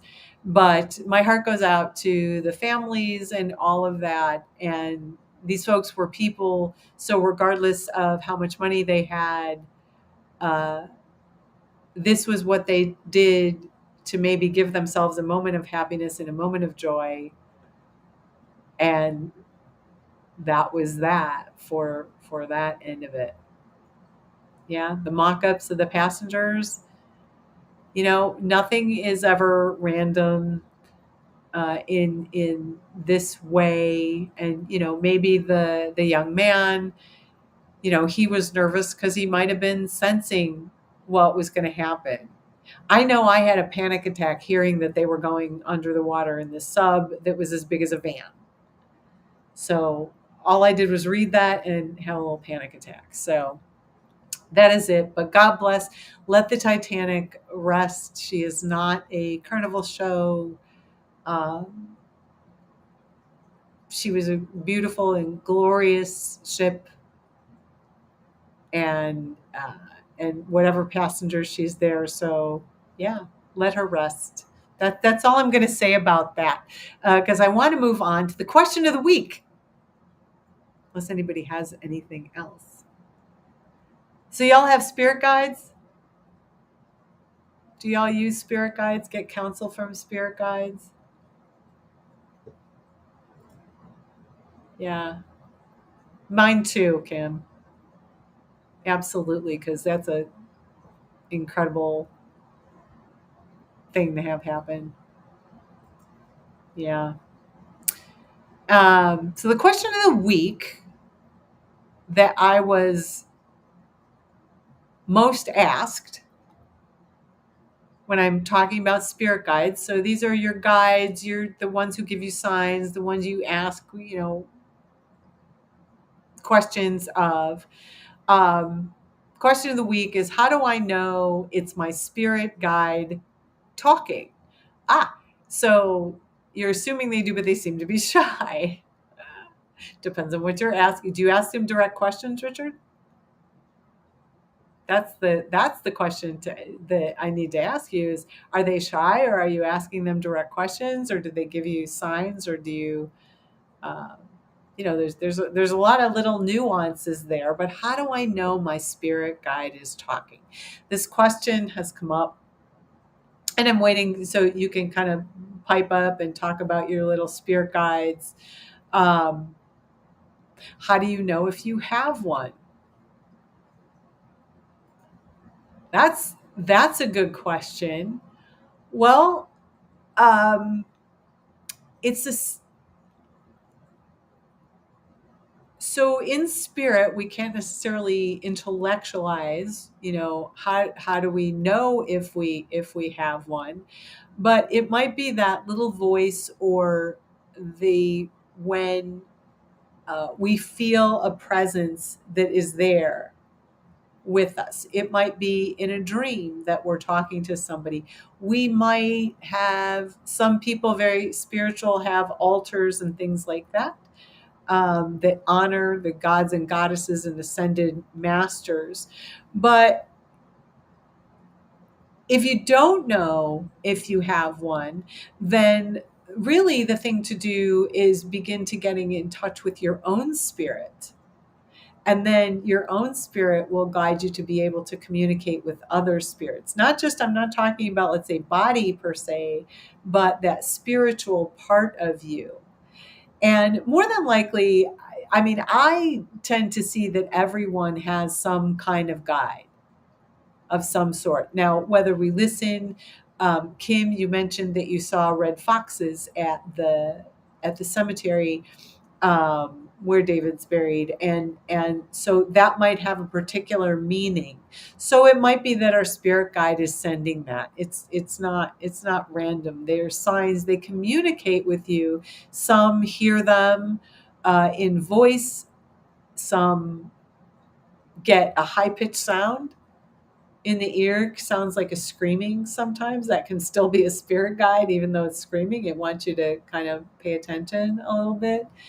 Uh, so I could help you with that, figuring out if you have one or not. More than likely you have one, because it's maybe our grandma who we speak to. That can be a guide. It's, somebody who has crossed over in spirit. And okay, so here's a sign. So probably you gave him a stuffed red fox when he was dying, when David was dying. That's a pretty big sign then to see foxes in the cemetery, is like David speaking to you. And I can pretty much say that he was with you for Cody for a very, very long time. Cody, I know your mom, Cody walked on water when it came to David. He just was, yeah. So these are some signs and things that we can kind of look for. They might be sent by our angels, they might be sent by loved ones, but they're not mutually exclusive. We all have some sort of guide that kind of helps us through our lifetimes. Um, Richard, I think you responded yes to when I said, "Are you asking them questions?" I think. I don't remember. And let's see. He would have been. Okay, let's go. He would have been. He's absolutely with Cody. He's with Cody. Cody may have known it when he was younger. He might have forgotten it now. But there's not even a question in my mind that David helped Cody through, especially when he was like 11 or 12, something like that, where it looks like he might not have been aware of it. Sometimes we're not aware of of of the beings that are around us. But what I have noticed in readings and various conversations and messages is people that get messages and hear things from their spirit guides, or they'll get something in a dream and they don't know if that's their spirit guide. And so I wanted to address the question because it came up like all week long in almost every reading. Someone asked the question in every, oh, I heard this, or in comments people were talking about oh, my spirit guide told me to do this or that. One person called me in an absolute like panic and just total fear and terror about things that her quote unquote spirit guide told her. So even if you don't know if you have a spirit guide right now, I'm giving you this information for later. when you do get some communication, or you get some feeling, or you get some knowing, this is from a crown chakra, or you see something out of the corner of your eye, or you hear something, you might think somebody's talking to you. It might be your loved one. It might be a spirit guide. It might be an answer to a question in your life. But there are as many types of beings and guides as there are, or beings, spirit beings, as there are people and personalities on the earth. So we have to have discernment with who and what we listen to, right? We're going to listen to our family. Are they our main guide? Probably not. You probably have, some kind of guide that's like a head kind of guide. It's. Did you ever see It's a Wonderful Life, and how they had angel first class and angel second class, and they would help people through in crisis? Excuse me. That's not too far from the truth, right? But we have to have discernment with who and what we listen to, just like in the 3D world. So, for those of you listening now, listening later, not all beings are guides, right? They're loved ones who crossed over. There's some who just want to take, right? Again, there's as many different types as there are human beings, and not all the information that you receive is from guides. So we all have this ability called telepathy. It's connected with our fifth chakra, that communication center in the throat. And we pick up all kinds of communication and information all day long. Have you ever gotten depressed for no reason and you can't connect it with anything? That's a big thing. Have you ever had a feeling, or that there's a communication and it's not you? That's communication, maybe through your telepathy. Richard's asking, do our guides change during our lifetimes? Great question. Spirit guides are there by agreement, and they respect your space. So both of you, either one of you, have the free will to end that agreement at any time, and then you'll get another one. So I think, I know for me personally, I have had direct communication with my guides. Oh my gosh, going as far back as when I was like probably 4 years old. I remember communicating with a guide, and I have one in particular that comes to me like Moses, which is hilarious. But yeah, the one comes to me like, and that one stayed the same. But I have healing guides that when I do healing work with people, uh, I have, well, it's called the psychic surgeon, but I don't do psychic surgery like you think of it. It's more for body. Uh, when I look at somebody clairvoyantly, they'll help me do, let's say, a clairvoyant healing that way. So there's that, and that one's changed several times. As I have gotten more information, I've actually ended the agreement with that being. So so that's that one. Let me get back to, okay, wait, where did that, sorry, I'm trying to find where I put this, one up. And so, yes, you can change them during your lifetime consciously, or it might even be unconscious. They might have learned what they needed to learn from you. You might have learned what you needed to learn from them. You might have had a guide when you were 4, and then another one when you were 15 or 16. So they can change. Kim has heard things.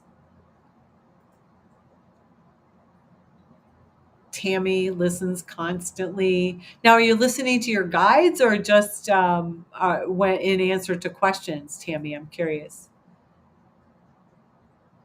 I get the clock. Oh, the clock. Yeah. So that's where you see the same time over and over again. Like, well, look, and every time I see 11:11, I go, angel time, 444, angel time.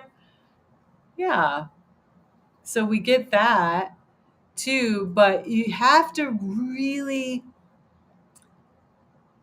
be discerning in what you're hearing. Okay, so a spirit guide is there to guide you, not to tell you what to do. Okay, great. So guidance coming through a lot. So perfect. That's perfect. The kind of the words, right? The spirit guide is there to guide you, not to tell you what to do. They want to help you. You have an agreement for them to help you. And as Richard said, asked about, can you swap them out? Yep, you can swap them out. It's just kind of like you probably don't have the same best friend that you had when you were, in kindergarten. Although I'm friends with some of my kindergarten friends on Facebook, which is amazing. But we probably swap friends, right? So it's, or not swap, but we move on, we grow, people go in different directions. So it's the same with the spirit guides, right? But they want to help you, but you are the decision maker. I think a lot of times people go to, even in their lives, they go to psychics. They want the answer. They want, like, tell me what's going to happen, or predict my future, and all of those things. You are the decision maker. You can go left or right. And it's beautiful when somebody is there to guide you to your truth, to guide you to your clarity. And by the way, this is not a knock on. There's some amazing, like, heck, Lewis, maybe crazy good medium. I know, uh, Glenn. I know tons of amazing people who predict the future and do all of that, and mediums and whatnot. But your guide is there to help you. You are the ultimate decision maker. Also, something that's really important.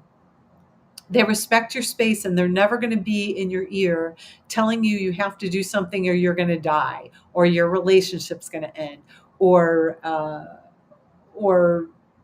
you have to kill yourself. Like, that's a big thing. Some people think their spirit guides telling them to kill themselves or to kill someone else. That is not a spirit guide. That's a spirit being, but not a spirit guide. Yeah.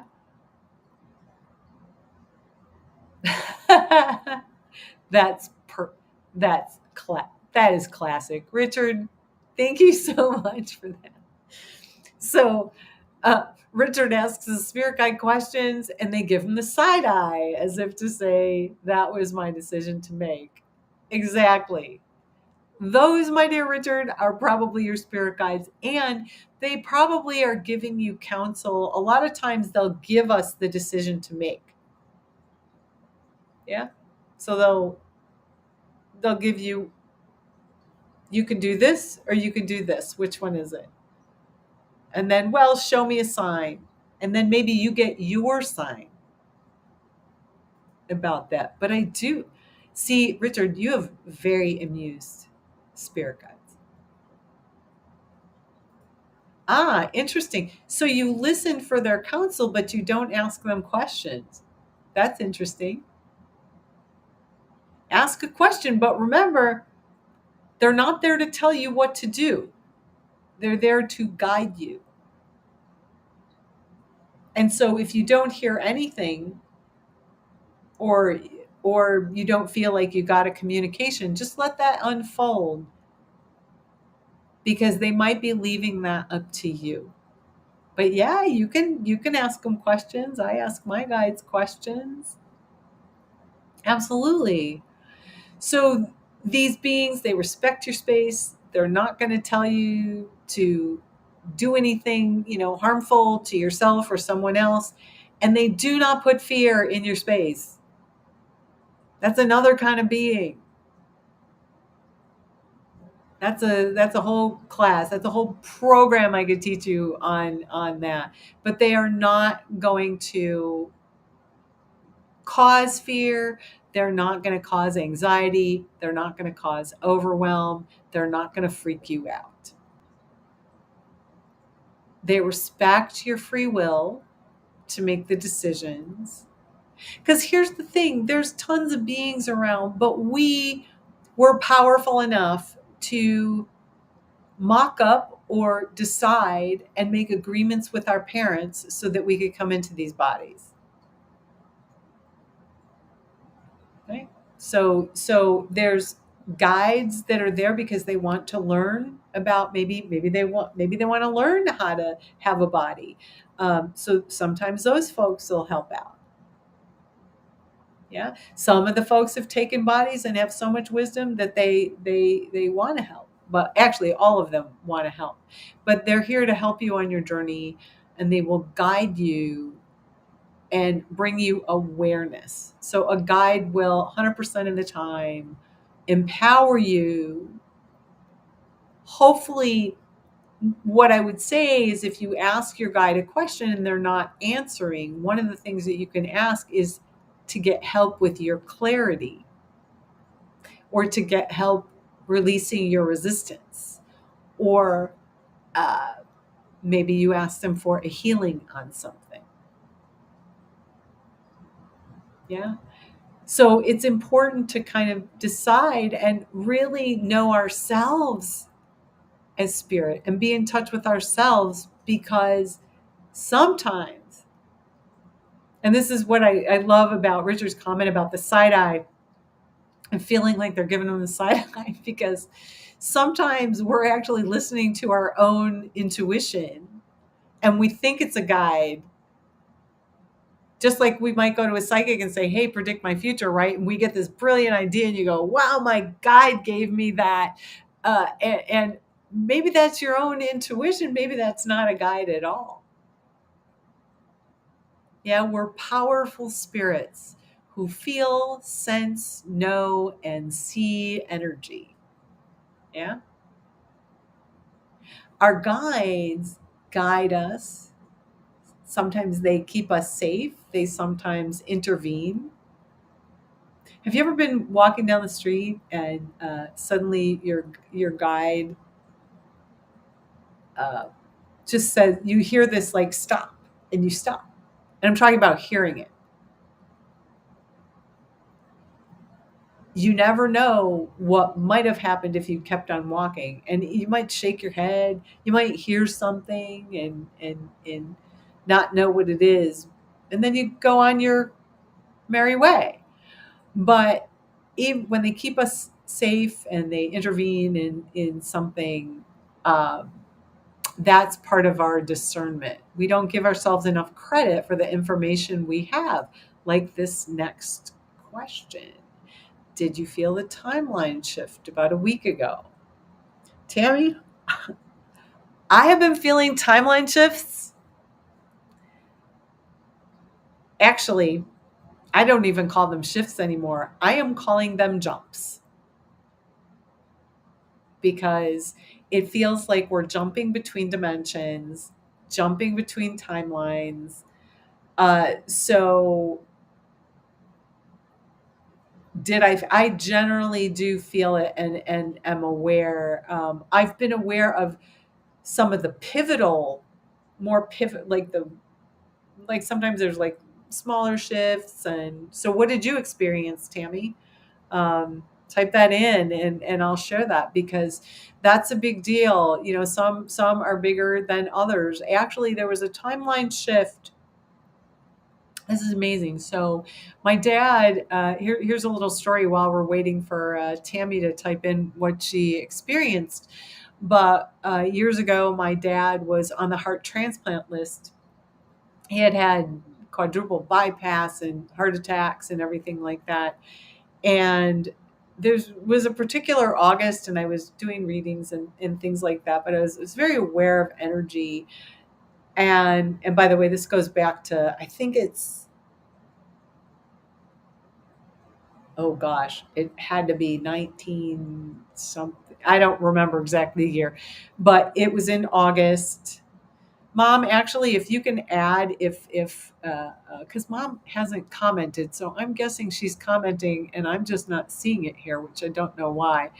Um, but it was in August, and I felt this huge timeline shift, and I was 100% sure it was a timeline shift, and it was epic. And I said, everything changes from here on in. And it might have been in 1998 or 1999, something like that.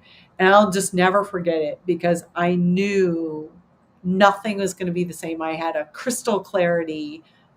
And the next February, my dad got the heart that he was waiting for. And I know 100% that if that timeline shift hadn't happened, he would not have gotten that heart. And I can't tell you how I know. Every fiber of my being said that. So yeah, so there's been many epic ones. Richard felt it. Sleep issue. Oh my God, sleep. I have been getting. I cannot go to sleep until like 1 o'clock, and I'm getting up at 5. This is not like me. I'm a sleeper, and I felt the energy vibration very, very high at around 5 o'clock in the morning here. But there's no time or space, so it could be where you are too. Tammy, wait, I want to make sure I'm getting that whole comment up there. Yes, I'm getting the whole comment up so that people can read it. Crazy dreams, hard time breathing, standing around people. Ooh, then I was a see-through me and oh, that's your astral body, Tammy. That has nothing to do with the timeline shift as much as you saw your astral body. Very interesting. Standing around people, seeing the see through you, like talking to people. So yeah, I don't know about a timeline shift. I was aware of a shift, but I don't know. I know that the Earth has been really turned up, like really crazy turned up. And it's been hard to ground and center, which we're going to get to in a minute. We'll do our ending meditation. Um, and by the way, thank you all for hanging with me. This is such a lively little group, and we've covered so much. And by the way, yes, so we're at that another hour mark. So I'm Debbie from Spirit Light Insight, and I'm a clairvoyant. If you are looking for a reading, I will put that up. But today we are donating to the Human Rights Campaign. So if you want to support this stream, you're not even supporting the stream today. You are actually going to aim your little phone at this virtual tip jar, and any donations, 100% of all donations that I receive today are going to the Human Rights Campaign. If you are on Facebook, and you want to give stars, there's a thing that says give, and you can do that. For whatever reason, it didn't come up today, so I couldn't share it more in here, which is frustrating. But you can give stars. You just click on that little give, and it'll direct you where you need to go. If you're interested in more about what I do, classes, meditations, whatever, just visit my website, reach out to me, spiritlightinsight.com. That's Spirit Light Insight. And we're doing these TGIFs every week. So, join us. Join us. Back to Tammy. Let's see. Timelessness shift was mentioned by a couple of psychics. One was Sloan. Yep. I felt a shift. I just don't know if it was a major or what it was. I noticed it.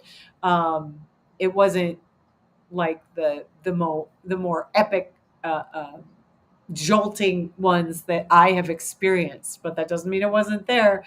She mentioned the dreams. Yep, Sloan is incredible.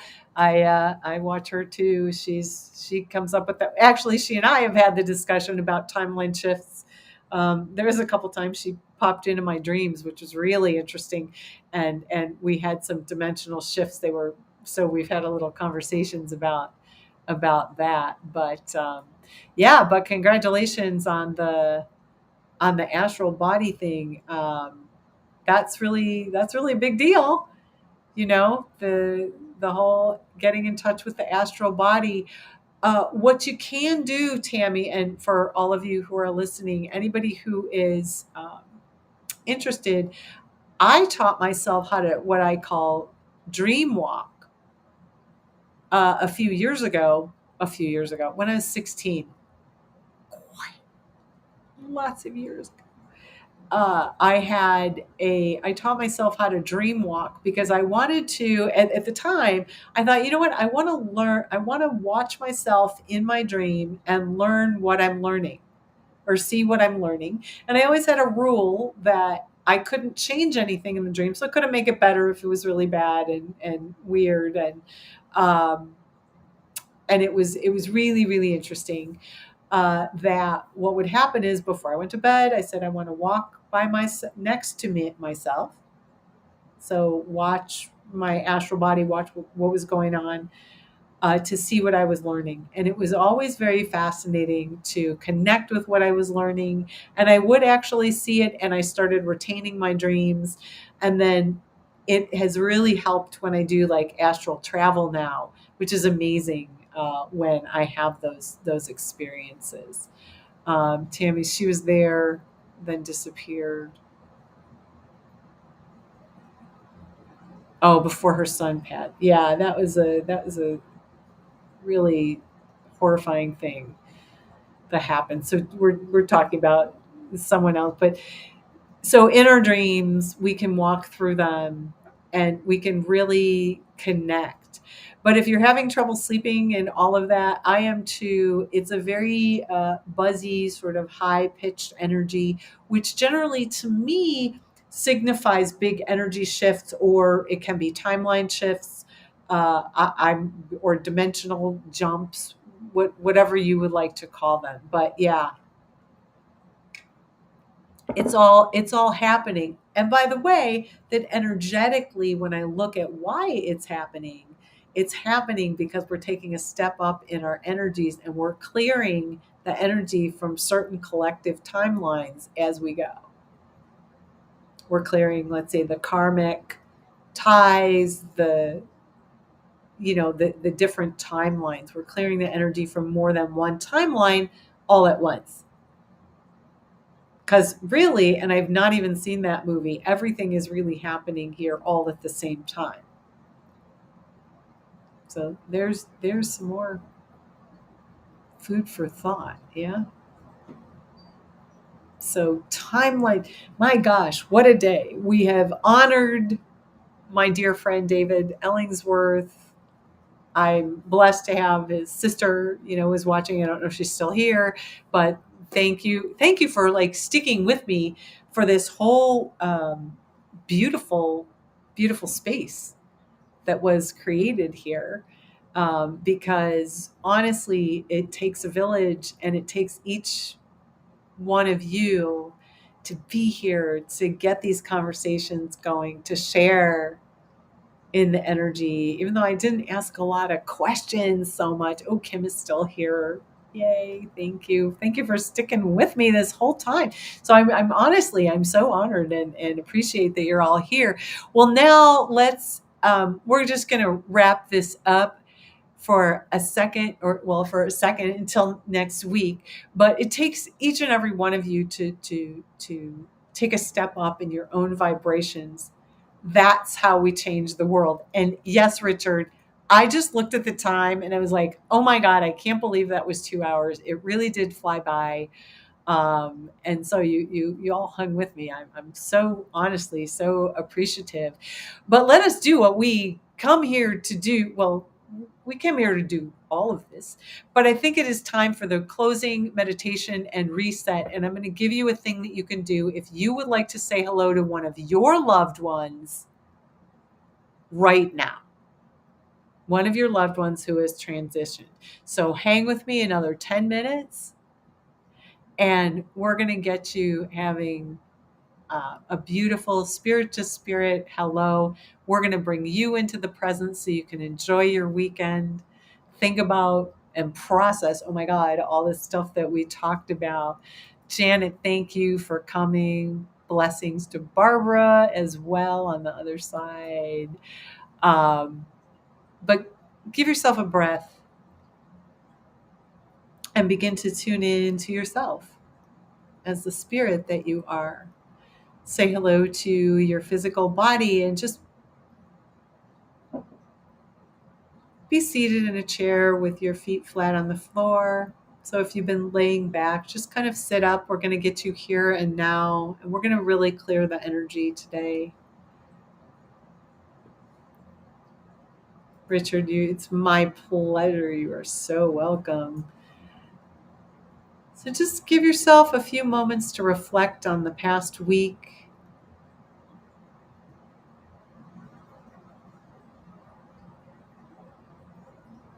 Just if you haven't already, go ahead and gently close your eyes or turn your gaze downward. Give yourself a breath.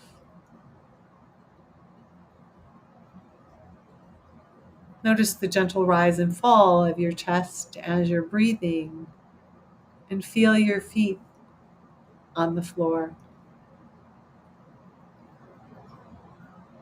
Wiggle your toes, wiggle your fingers, and really get in touch with your physical body.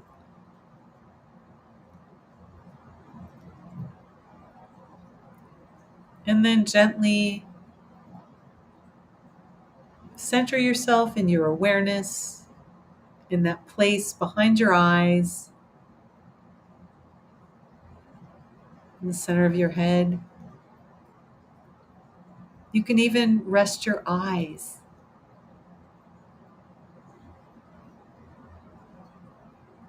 Notice the thoughts running through your head and just let them be there. Let them just float on by. There's so much in this world. There's so much communication. Just let it float right on by. Whatever they are. And then create a connection from the base of your spine to the center of the earth. You can imagine it as a big, sturdy oak tree with a large trunk rooted into the ground.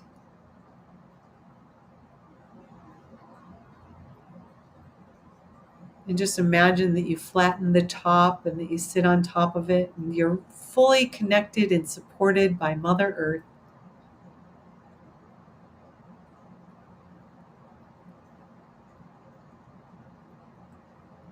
And give yourself a breath, and as you exhale, just begin to notice a flow of energy that moves away from you, of anything you want to release, any energy that's not yours, anything you've picked up from the world.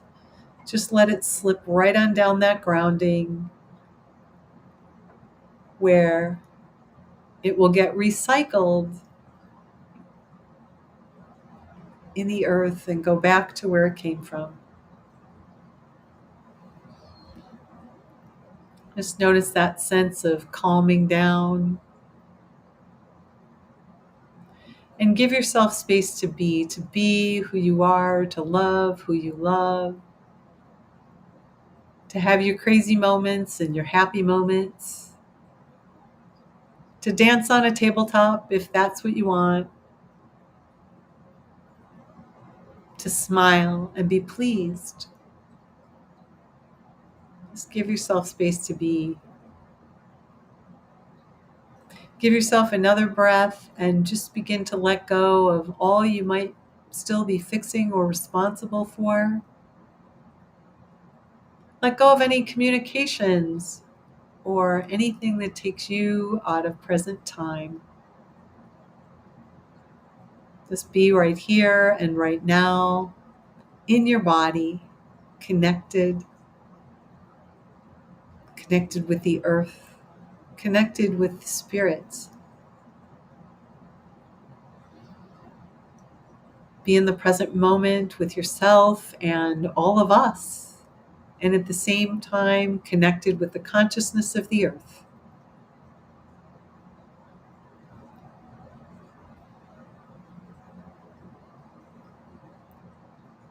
Just be right in the center of headspace. And way back in the beginning, I was talking about that collective growth period that we're all in, or the timeline clearing that we just talked about. And imagine that you are opening a door and stepping out of that collective growth period of the 3D world and stepping into your energy bubble that surrounds you. So if you're anywhere out there in that growth period, just come back to yourself and be with your physical body.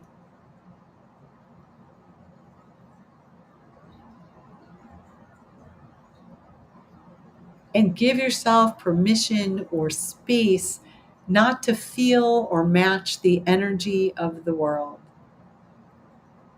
but to look at the energy of the world, to be in your clairvoyance and your knowingness, to be in those upper chakras, seeing and knowing, and not having to be in the middle of it or the effect of it. This is a place where you become an observer and begin to look and see what's really there, the truth, the clarity.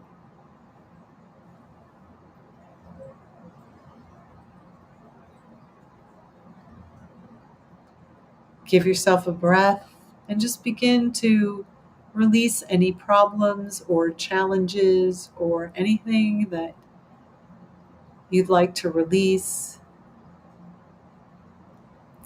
And just notice the quiet of the world within you, the quiet in the space where you are in charge.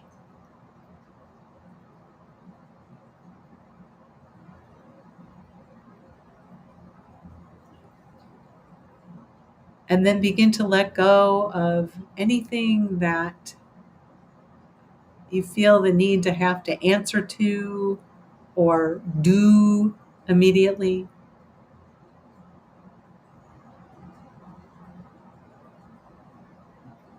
Just let go of all you're doing and just start being. Doing this short meditation resets your world in ways that you can't even imagine. Even participating here, this is a healing space, and this was an incredible healing space today. Notice how different you are now than when we started.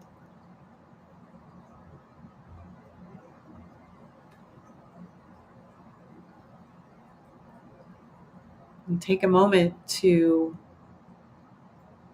take stock of who you are and put a smile on your face. Even if you have to fake one, put one on your face.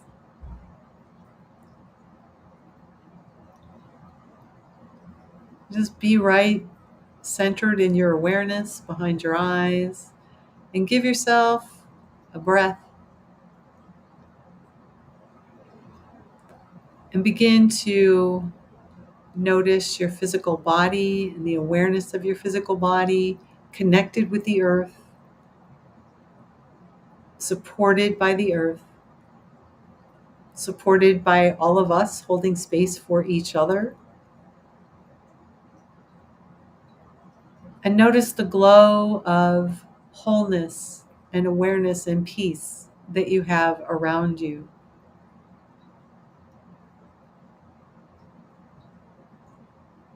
Give yourselves a breath, and in your mind's eye, I'd like you to think about a loved one in spirit. Someone you would very much like to communicate with, and you can imagine them as if they're standing in front of you.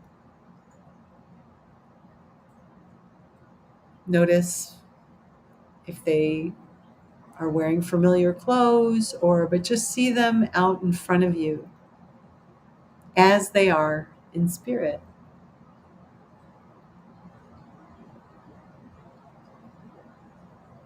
And give yourself a breath. And I'd like you in your mind's eye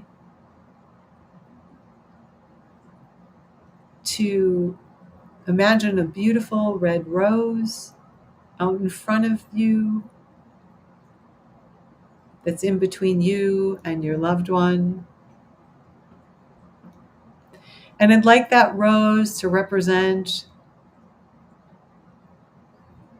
a hello and the love that you feel. It's like saying, hello, I see you.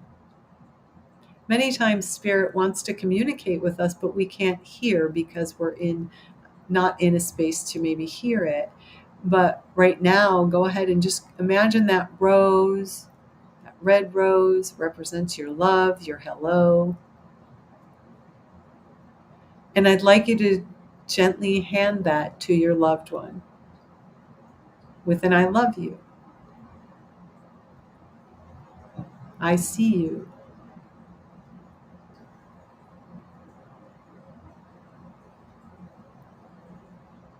And then thank them for coming into your awareness in your, even if it's, you think it's your imagination, that's fine.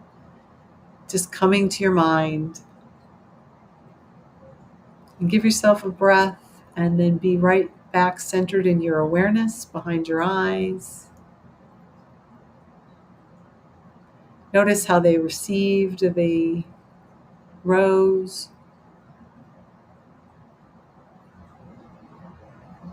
And just have them kind of step back. They're always with you.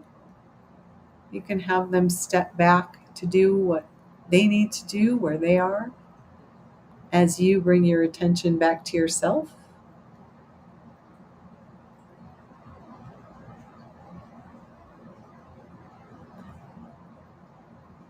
And notice your feet on the floor and notice your physical body. And then imagine a beautiful gold sun above your head filled with life and light and joy and celebration. You can call back any of the energy you gave away into that gold sun. Let's have it call it back to you till that gold sun gets brighter and brighter. And then imagine that gold sun shining that energy, replenishing, revitalizing, replacing, and neutralizing anything that's not you. It's going to come in right through the top of your head. Just visualize it coming through. Maybe you feel it. Maybe you just know it's there. There's no right or wrong. Just feel that coming in and filling up all your body, every part of you, including your skin. Fill up all the atoms and molecules and all those things that make up our bodies. Fill up the jiggly parts, your chest, neck, shoulders, feet. Fill up all of you and then let that gold sun expand within you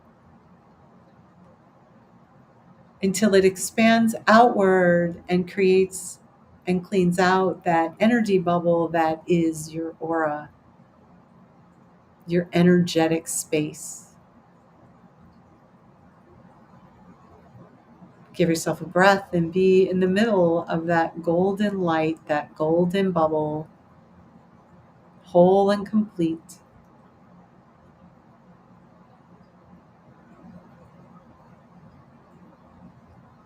And now give yourself a breath and slowly exhale and just begin to wiggle your fingers and toes, ears and nose if you can. And then go ahead and take a big stretch. Yawn, bend over, dump out, shake out those neck and shoulders. Just don't do it into your computer. If I do that, I'll hit my head. Don't do that into your computer or your phone. But come back to yourself and look around your room, kind of get acclimated. You might need to stand up, but just kind of come back to yourself if you're able to do that.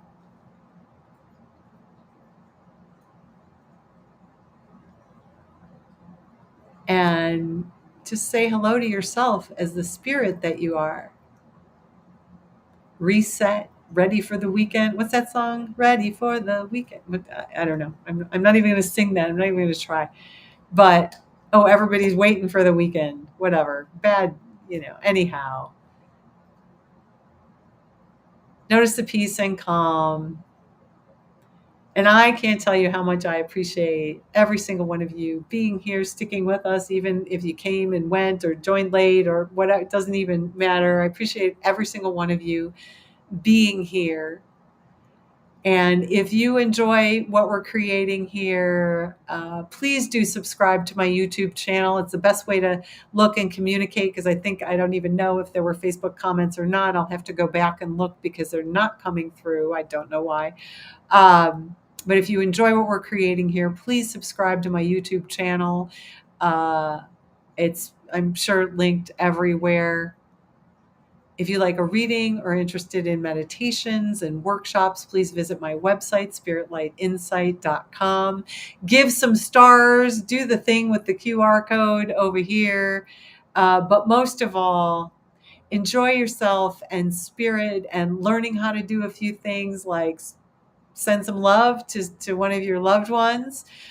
There's also guided meditations under the videos. And there's some shorts for inspiration, weekly inspiration, but take advantage of all of it. This is free content that I'm doing just for you, because the more we can get together and raise the vibration in this world and come together in community, the better off everybody is, because it cascades. Um, Thank you, Richard. That was lovely. Thank you for your kind words. I enjoyed giving that meditation. So, gosh, to everybody, thank you all for being here. Thank you, Kim and Cody by extension. Uh, it's been an amazing journey. Thank you, David Ellingsworth, for being my bestie. I know you're up there. And everybody, as with my sign off, always be well. Have a great week. I will be here next week. Keep your spirit light in sight, and always remember to shine your light. Bye for now. It's been a joy. It's been a pleasure. See you all soon. Big love. Happy Pride. Happy LGBTQ plus month. Happy June. Happy all of it. But happy Pride.